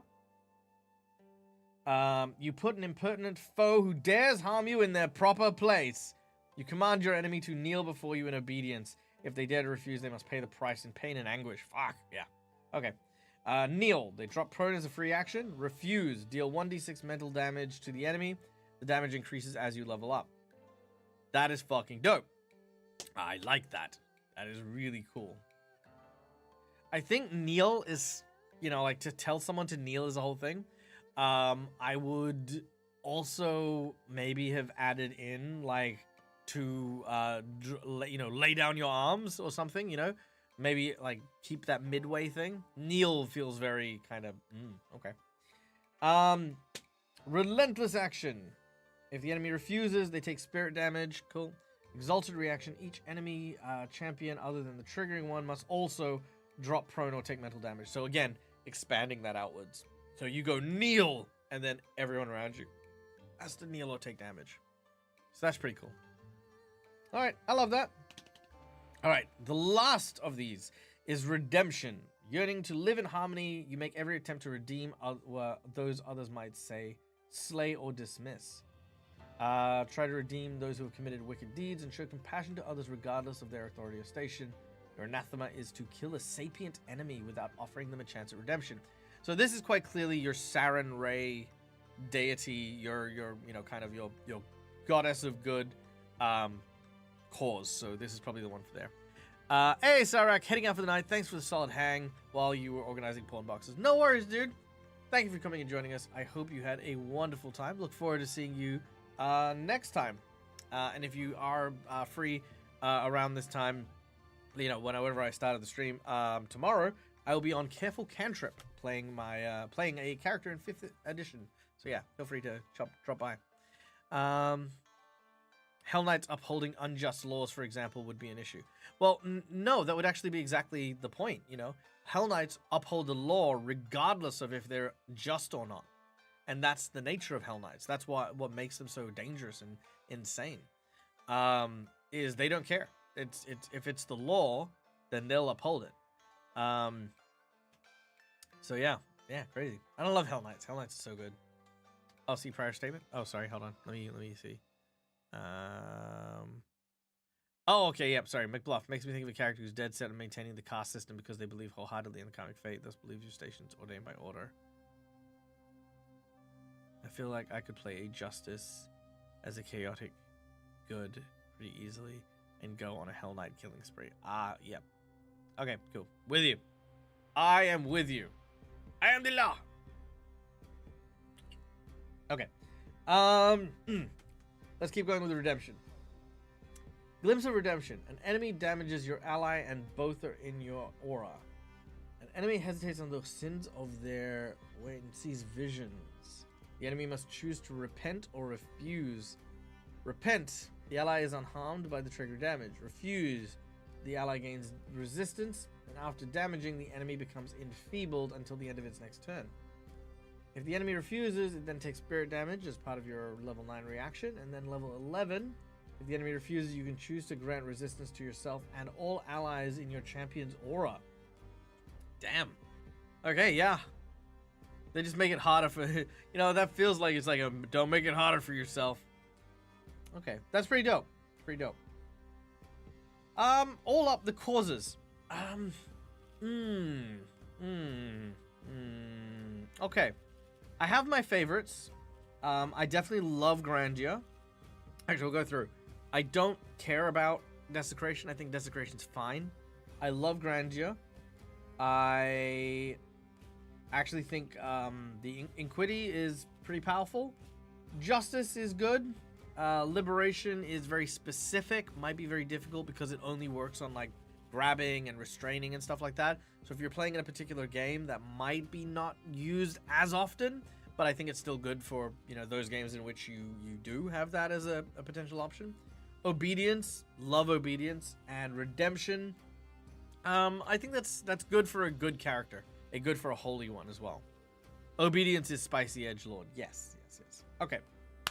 Feats. Here we go. Brilliant Flash. You have the Grandeur cause. Your light Solitaire. When you use the Flash of Grandeur, the opponent is also off guard for 1 round. So this is that one where they create the aura of light that stops people from that gives people damage from attacking the person who's enshrouded in the light. Now they're also off guard as well, meaning they're more vulnerable. Yeah. So it seems like that might be the case for the Grandeur stuff in this feat tree. Is making someone who hits your ally just as vulnerable as hell so that they don't hit them again. Defensive advance. With the protection of your shield, you dive into battle, you raise your shield and stride. If you end your movement within melee reach of an enemy, you can make a strike. Nice. Okay, I love that. People often off guard after I flash them. Nice. Obedience theme song would be Master of the Puppets. Yes. Deity's Domain. You get a deity domain as similar to the cleric, so that's cool. So more if you want to focus on spell casting. Desperate Pair, once per day. You begin turn, you have no focus points. You gain focus points, which you can only use to cast your devotion spell. Nice, love that. So focus points in 2nd edition, for those who don't know, a very low number of points you get that after a 10-minute rest get restored. This is the Pathfinder equivalent of a short rest. Your focus point is used on a quite powerful class-based ability that has a number of charges based on your focus points. Traditionally, because it takes 10 minutes to restore them, it is hard because you kind of cast your thing and you're like, cool, I'm done. Get into a fight, then you finish the fight and you're like, ooh, catch my breath. And then you're focused again. Whereas in this, you can now regain it even if you've expended all of your focus. So that's quite good. I do like that. Faithful Steed. You gain an animal companion. Nice. Iron Repercussion. Disobeying your iron command. So this is the guy who's like, kneel. You can deal persistent mental damage instead of normal mental damage. Determining whether the mental damage will be persistent before your enemy chooses to kneel or not. So that's cool. So instead of just blasting damage, it'll just keep ticking and hitting over and over and over again. Whew. Polly Kidd wrote 3 Greyhawk books with a justice character that killed 3 paladins that were torturing hellhounds by skinning it. So I had a companion who was a sentient held out pet. That's cool. I like that. That's rad. Alright. Like Iron Repercussions. Nimble Reprisal. Justice Cause. You use you make a ranged weapon. Oh, okay, cool.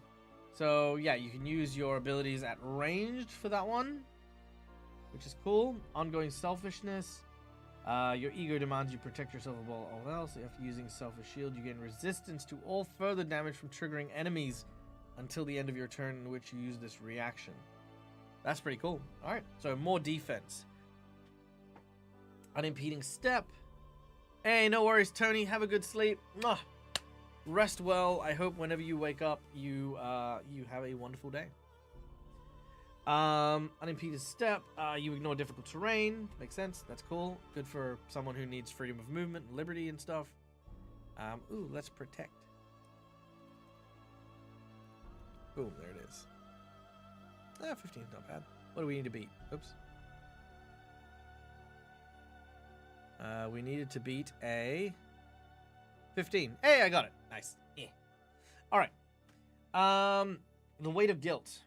No, wait, that's not it. Vicious Vengeance. While your vengeance is painful for both you and your foe, no one can gain the circumstance of the damage you deal. Okay, so more damage. Glimpse of Redemption. Enfeebled or Stupefied. Okay. So, from the get-go, looking at all the level 1 stuff, it looks like the causes are the major class feature of this stuff, and the benefits and bonuses, as well as the penalties you apply, everything seems to be geared towards enhancing them, at least at level 1. I like it. I think it works well. I think I'll be interested to see how that impacts gameplay between builds, like how it's going to impact archetypes and stuff like that as well. Hey, Lazy Ember, good to see you. Welcome in.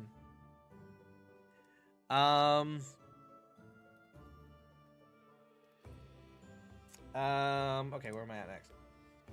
Divine Grace, bonus to your saves. Divine Health, bonus to your saves against poison diseases. Okay, cool. So, second level is all about buffs. So, there's not much at second level, which is interesting. Interesting indeed. Because there aren't too many levels. So there's like 1, 2, 3, 4. There are 4. Yeah, so there are 4 features at level 1 that do not have a requirement for you to have a specific cause. And then the 2 level 2 ones also as well. So I'm feeling like most people are gonna like really be focusing in on whatever cause they have and making that their primary build as they go. Aura of Courage. Bonuses against fear. Aura of Despair. Enemies in your aura take a negative penalty to saving versus fear. Interesting. Hello? Oh no. Yep, there we go. Just took a second to load. Cruelty. Prerequisites touch the wait, what? Oh, I missed the thing. Hold on. 1, 2, 3. What? Hold on.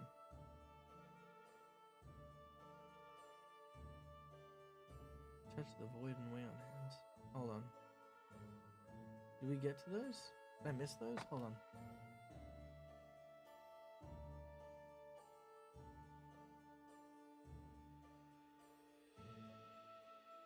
Interesting.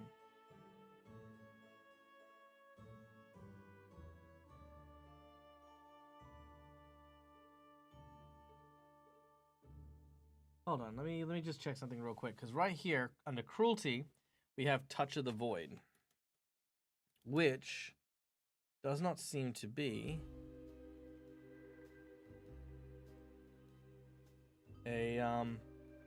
doesn't seem to be a thing that we have at the moment.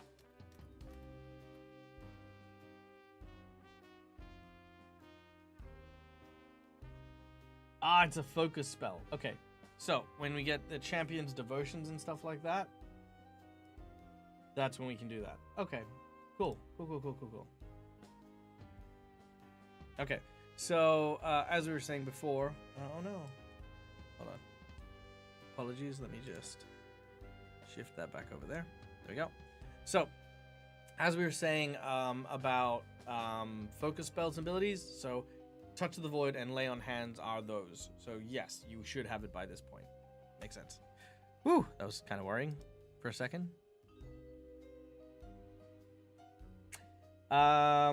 Cruelty. When you deal damage with your Touch of the Void, you can target a living creature using 2 actions, giving them enfeebled as well.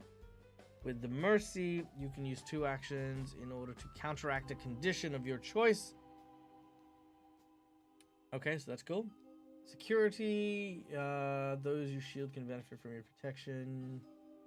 Using 2 shield of spirits, using 2 okay, so these ones seem to be boosts to your focus spells. Okay.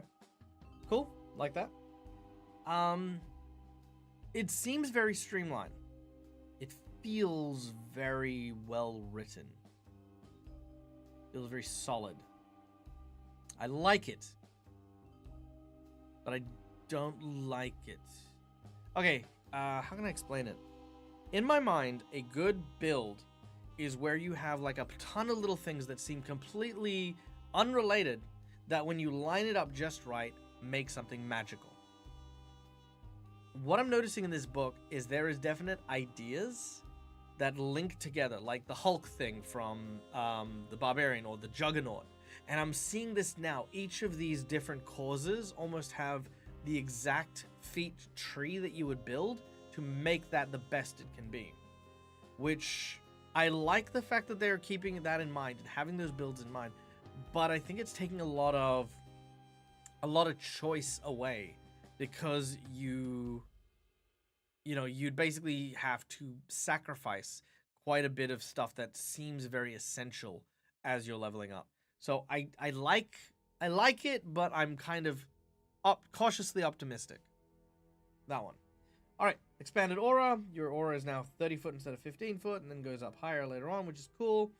Loyal warhorse. You now get a bigger mount, because why not?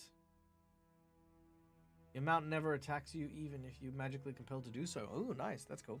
Reactive strike, which is our attacks of opportunity. Shield warden. Raise your shield for a shield block. Even when an attack is made against your ally, if you do... Yes, so yeah, you can use shield block on adjacent allies. That's cool. Smite! Here it is. This is the one. You single out an enemy to destroy in your deity's name. Designate one enemy you can see, and until the start of your next turn, your strikes against that enemy gain a +3 to damage, increasing to 4 if you have master proficiency with the weapon or unarmed strike you are using. If you're holy or unholy, and it has the opposed trait, it gains a +4 or 6 if you're a master. If the target takes a hostile action against you or one of your allies before the start of your next turn, the duration extends to the end of the enemy's next turn. If the enemy continues to take these hostile actions, the duration continues to extend. Current smite ends when you use the smite action again. So more of that penalizing enemies for attacking your allies instead of you. So I think the Paladin has definitely lent a lot more into a tanking build, which I think is cool, and I think it'll be interesting to see how that weighs out.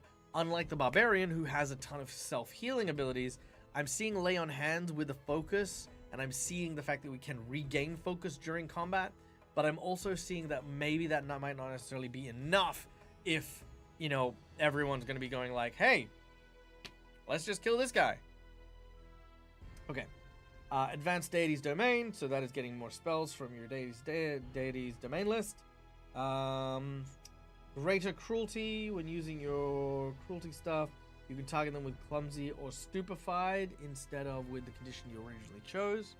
Cool. Greater mercy. So when you use your lay on hands, you can remove more conditions. Greater security. So yeah, these are the expanded versions of those focus spells. Greater security. Yep, you gain AC bonuses and stuff to your allies. That's sweet. Heal mount. Good. Nice. Quick shield block. At the start of each of your turns, you get an additional reaction that you can use to shield block. Nice. So you can shield block twice in a round. That's actually pretty cool. So if you get a good hardy shield, the way shield blocks works is as you get an attack, you can use your shield to absorb some of the damage, and the damage goes to the shield and not you. But if you can do that twice in a round, you can, like, yeah, soak up quite a bit. Second blessing, you choose another boon. Oh, that's cool. That's really cool. Okay, you choose another boon. 10th level, you care for your mount. Mount gains faithful steed, now is nimble and a savage companion, so buffs for your mount. Which, there is a section in this book as well about mounts and familiars, so, you know, that'll be another video for later on. Radiant Armament. With your holy unholy, you get ruined on your body.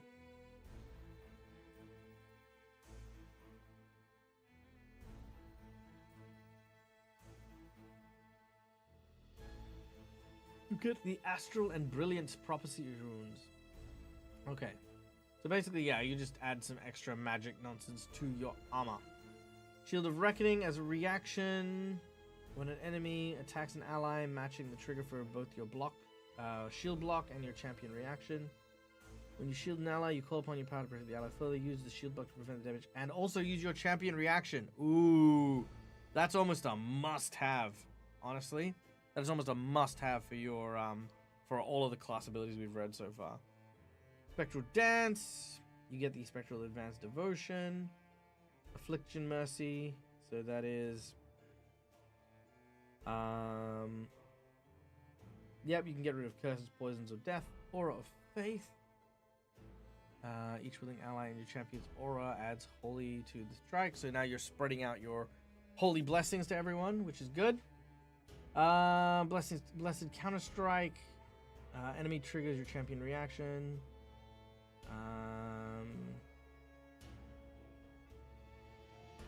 And you make a free attack against them as well. Nice.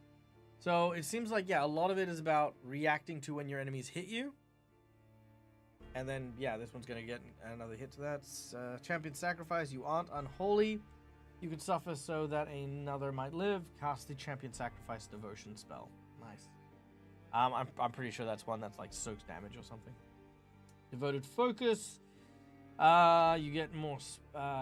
When you refocus, you completely refill your refill your focus pool. Yeah, nice buffing tank. Yeah, that's basically what I'm sensing. Okay, Divine Wall. All spaces adjacent to you are difficult terrain. That's cool. Gruesome Strike. Let's see.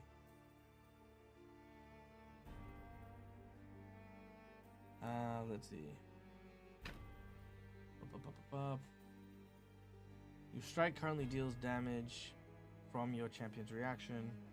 Make a strike against the creature that triggered your champion's reaction. If you hit, double the extra damage. Nice. So, in one of them, the Blessed Counter-Strike, you deal damage, and they gain weakness. In this one, they deal double damage and get drained. So, both are pretty brutal. I wouldn't say... I'd say that, you know, normally you'd be like, oh yeah, the holy should probably be focused more on defense and the unholy is more on attack. But it seems like they're both going pretty hard in the attack defense stage. So I would say that here's the good thing.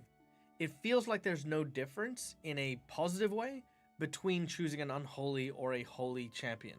It feels like there is equal benefits to do both. It feels like it is something I can confidently say people will enjoy the mechanics behind both of them, instead of saying, oh, I don't want to be a holy champion because I don't want to do all the, you know, like, all the, like, healing and buffing and supporting stuff. And people are going like, oh, I don't want to be an edgelord who just does all the edgy stuff. But it seems like you've actually got quite a mixed variety, treading the champion into a single entity as opposed to two diametric positions of holy and unholy. So I kind of like that. There's a middle ground that they're walking, which I appreciate. Aura of Determination. The aura protects you, giving you bonus to saving throws. Aura of Life gives you bonus against void resistances and stuff and saves. Aura of Righteousness. You gain resistance to unholy spells, unholy strikes, and the like. Okay. Divine Reflexes. At the start of each of your turn, you get an additional reaction that you can use for the champion's reaction. Nice! So that's like 3 reactions now that your character is able to do in a round. That's pretty good. Auspicious Mount. Your mount gains the Celestial, Fiend, or Monitor trading thing. So basically you just give massive boosts to your horsey. Big, massive horsey. Okay. Instrument of Slaughter. Champion's reaction that grants extra damage. Your blessed armaments thirst for blood. Whenever you critically hit an enemy with a strike that has extra damage, target will take bleed. Yeah. Horsey! Yes. Horsey takes a lot. Horsey gets a lot. Instrument of Zeal. Blessed counter-strike or retributive strike. Whenever you critically hit an enemy with the blessed counter-strike or retributive strike, your attack deals weapon damage dice. Extra weapon damage dice. Target is then slowed. Okay. Cool. Shield of Grace. You protect an ally with your shield in your body. Whenever you use shield block to prevent damage to an ally, you can split the remaining damage evenly between you. So that's a cool one. I think level 16 is way too late for that. Hey, Reading. Good to see you. I think level 16 is way too late for that. That is something that a paladin should really be doing right out the gate or super early. Being able to use shield block to take the damage for them and then to split the damage between 2 people. Yeah, I think that that's something that could come in way earlier. Rejuvenating Touch. Lay on hands. You lay on hands, give them some temporary hit points. Neat. Swift Retribution. When an enemy triggers the champion reaction, you are quickened. So you get an extra action on your next turn. Nice. That's a good one. Mercy. You do not know the bounds of life and death. Target returns to life with 1 hit points. Oh, cool. So you can basically resurrect people with your lay on hands, except if they're disintegrated or have a death effect. You use lay on hands. If they're dead, they then come back with 1 extra wounded. So that's cool. That's rad. Do they have? Is it like within a round? Oh yeah, died since your last turn. So this is the equivalent of Breath of Life. Okay. Armament Paragon. Yada yada yada. You get greater brilliance and a bunch of stuff for your armor, raiment and runes. Greater vitalization, grievous, keen, great fearsome. Yeah, lots of like armor rune buffs. Sacred Defender. You stand against strong feared opponents. You gain resistance against bludgeoning, piercing, slashing. Yeah. So okay, boosts up your personal resistances. Shield Paragon. When you're wearing your chosen shield, it's always raised even without you using a raised shield action. Nice. If the shield would be destroyed, it vanishes into your DM's realm as well, where a servitor from your DM's path returning it the next day. Nice, cool. So you've got a guy that heals your shield. That's neat. Lance hands in a pile of dust. I could see res someone who's disintegrated. Yeah. And Swift Paragon. Sorry, move action. If your ally starts a move action in your champion's aura, their movement during the action doesn't trigger reactions. Nice. In addition, you permanently quickened and can use your extra action to step or stride. If you have a fly speed, you may add fly to that list. Okay. So you become, I'd like to say, like it's definitely a tank. It's definitely a support.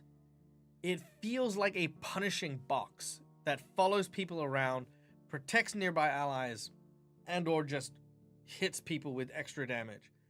A lot of it is punishing. A lot of it is punishing and very much about gaining the upper hand by penalizing your enemies for engaging in battle, which I think is really cool.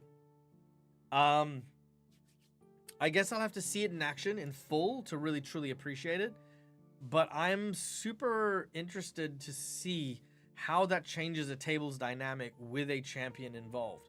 Because it seems like between that and the upcoming Martial and Guardian classes, it'll be interesting that I think there'll be a possible mechanic or a possible way to make an entire team work so well in tandem that they're just not going to take any damage. Everyone's going to be constantly healed. And it's just going to be this like small squadron of like hobgoblin like military assholes that are just gonna like beat the shit out of everyone. So yeah, all in all, champion. I have some impressions. Obviously the class spells and things like that we haven't gone into. I think that's going to be great to be able to see a lot of those divine spells and abilities coming through. I think again, much like with the cleric, a lot of the emphasis is going to come from playing with the deity and their individual worship. That's going to be a huge part of it. And lastly, I think it'll be. I think the champion isn't going to be one of the more popular ones. I know that sounds like very counterintuitive to how positively I've been talking about it, but like I said, it's that niggling feeling just in the back of my ear that makes me think that people are going to enjoy it, but it is going to be very basic. It is going to be very easy to build something with the champion, and then it just has to take these things to be functional or to be as good as it can be. I can't wait to see what the archetype for the champion might be and how much that would play into other classes, especially if the retribution striking thing becomes a thing as well, because as many of you know, Pathfinder 2nd edition does not give attacks of opportunity to anyone. It's only the fighters, the barbarians, people who are trained with attacks of opportunity. But now the champion, which is a base class that is built up on retributive strikes and stuff, now that they're in the mix, it makes me wonder if now a lot of people might start taking the archetype so that they can also get the ability to do those pardon me, retributive strikes. Cool. All right.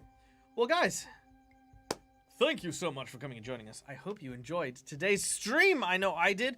Thank you again to all of our people who came and hung out, and to, of course, our lovely donation from our dear friend Cookiemon. Nice to see you as well. Next, we will cover the Investigator, which I absolutely love.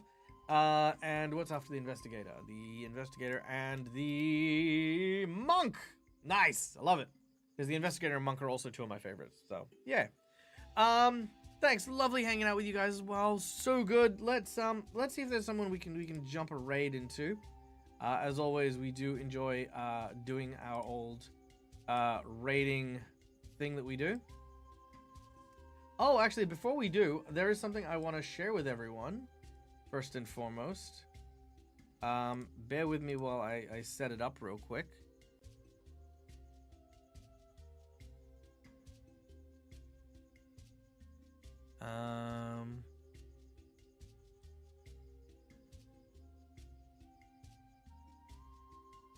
Okay. All right. Something to share with everyone in chat. Gonna mute that. Because as you guys know, I will be going to Gen Con. And this just launched for our Gen Con game, Crits and Giggles. Let's share it so that you guys can see it. All right, here we go. You ready?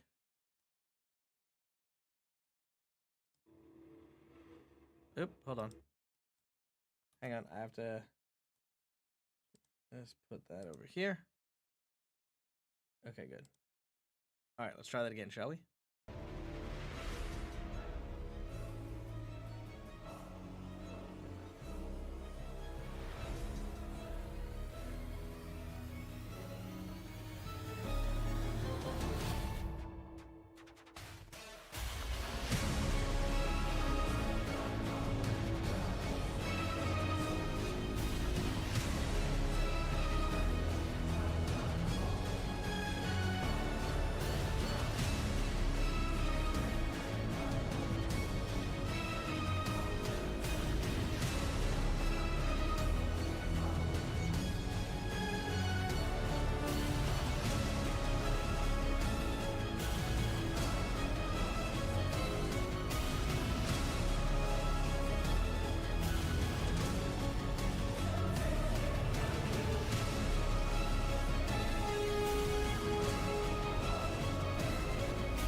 Okay, no need for ads.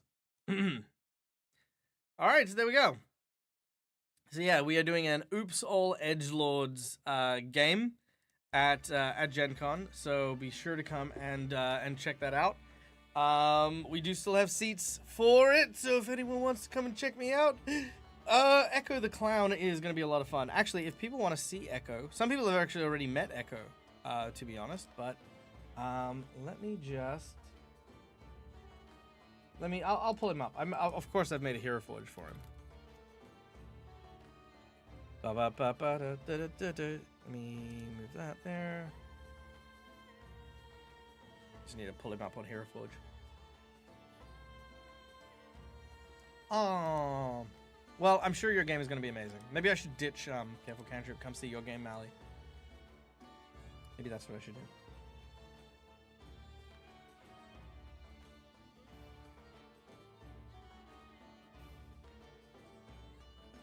Okay, here we go.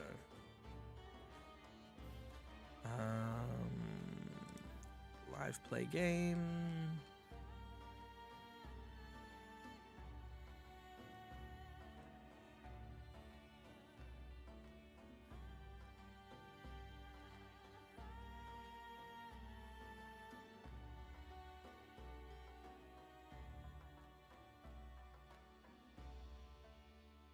Okay, here we go.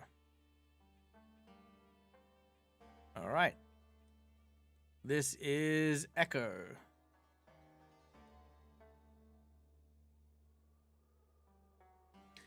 So I'm very happy with how this edgelord came out. He is a very spoopy clown. So the only thing we were told is that he had to be an edgelord. So I don't mind telling people what he is, because I don't think we'll have time to really go into I don't think we'll have too much time to go into like backstory and stuff like that. And Echo doesn't really talk about his backstory because he's very traumatized. But Echo the Clown is a fighter, an Echo Knight. Let's see. Echo grew up in an. Oh, actually, you know what? Let's do this. Let's do this proper. Let's do this proper. I'm gonna do this. Okay, hold on. All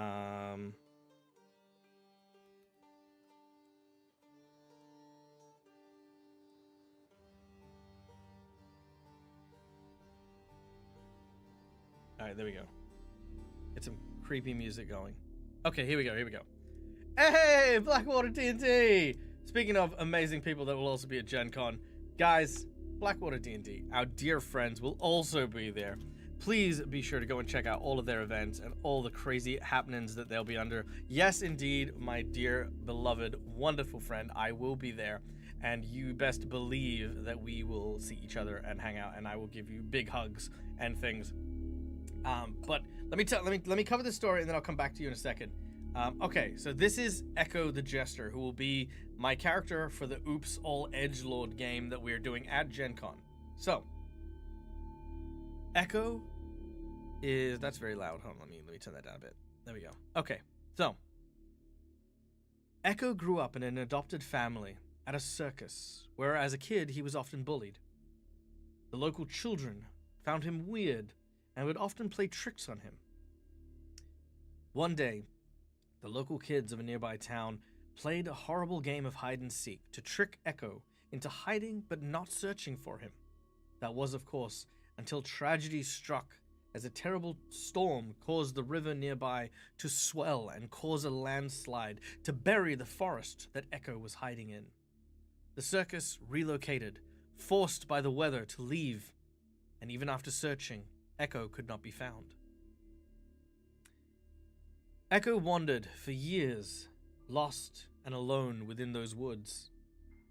But as a teenager, he was found, once again, by children who were playing in the woods that he was now living. Remembering his time at the circus, Echo entertained children and delighted them, performing magic tricks, acrobatics, and more. And for a time, Echo knew true happiness. But then, word got back to the parents of a strange clown in the middle of the woods. superstition and fear gripped the parents, and they forbade their children from once again entering these woods or even speaking of the clown friend they had made there. And years passed, and they did. They never spoke again of Echo. And all the while, in the forest, Echo waited, and waited, and waited for his friends to return. Years pass, and later, as an adult with their own children, Echo's friends would now return, reliving their memories with their own kids in those very same woods. And that is when they found ratty and torn clothes upon the still living Echo, who resided in the woods, excitedly racing to be reunited with his friends from long ago. But the friends were not so happy to see him. Meeting his bedraggled appearance with terror, the adults attacked Echo in the defense of their children.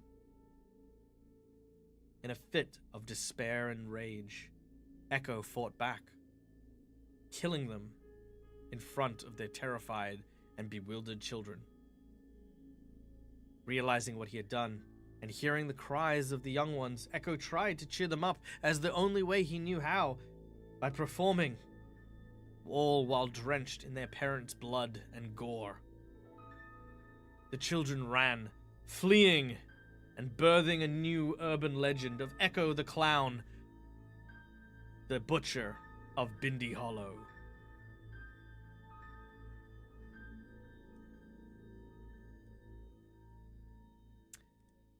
And that is my edgelord Echo the Clown. You know, one of the things I always tell people as well is when you're making characters, especially evil characters, you have to kind of like consider, well, how is your character playing? What is your character doing stuff? You know, things like that. So for me, angry townsfolk will eventually find Echo's woods and burn them down, you know, kind of Frankenstein's monster style. So he has gone wandering to go and find a new place to be. Echo is deranged and violent, but he is never that way towards children or animals. He lives for applause, and enjoying his show often diffuses his very violent tendencies, though he does have very violent performances. And he always puts a smile on, he always wears on his face a smiling mask. However, his true emotion is always reflected by the echo that he created of himself to keep himself company while he was alone in the woods. So sometimes, you know, his echo will appear with an angry mask, or his echo will appear with like a crying, sad mask. So that'll be the how he communicates his emotions. But yeah, straight up fucking psychopath. So yeah, edgy as fuck. Well, I mean, guys, you be the judge of that. Do you think this character is edgy enough? Is Echo edgy enough, do you think?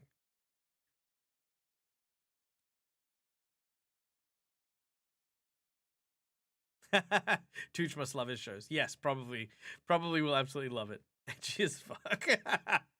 I don't think you could make him any edgier. Good. I'm glad. I fucking read the assignment. Give him a dead dog.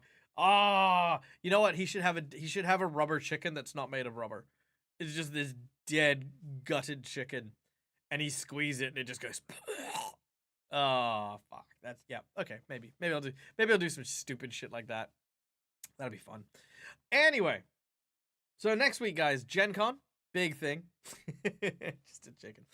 Next week, Gen Con. So I will be away for the week while we do all that sort of stuff. So definitely, if you are at Gen Con, go check out all of our cool stuff over at Careful Cantrip. I will also be doing a one-shot with the one and only infamous Dingo Doodles, which we are going to be playing a one-shot for their Sands series, where I will be a guest player, which is going to be a lot of fun. And yeah, basically, here's my rule. If I am wearing this and not running somewhere, do not hesitate to come and take a photo, come say hi, talk to me about your game, talk to me about your characters.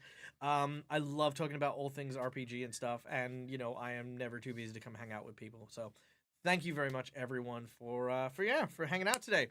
As for right now, however, let's go and raid someone.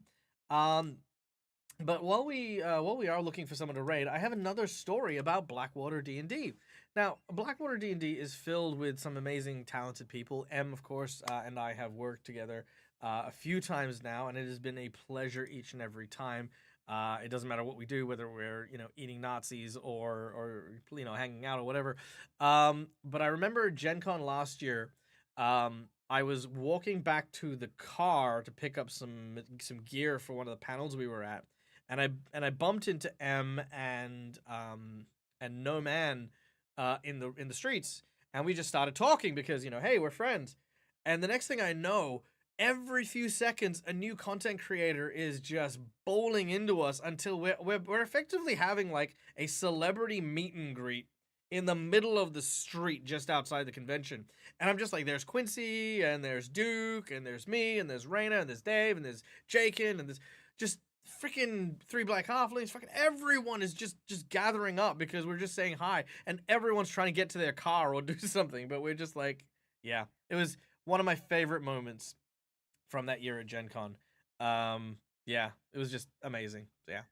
What about you? Adjusting clown outfit. I will be bringing a piece of costume. Again, this is very much my uniform in terms of me as a performer. So I do have something that I will be wearing, but it'll just be a little something. Just be a little something.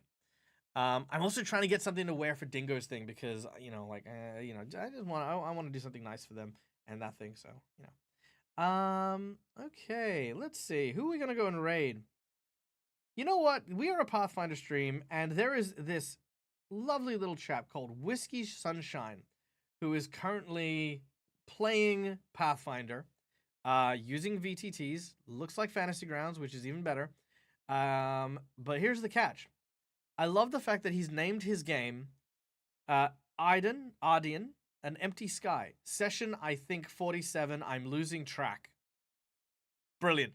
I resonate so heavily with that is where we're going to go and raid. So, guys, what do you mean you're not able to raid them right now? Hold on. Do I need to hit the reset button? Hold on. Let me try that again. Yep, thank you. Unable to raid them. Oh, no. Hold on, let me try that again. Let me try just the command.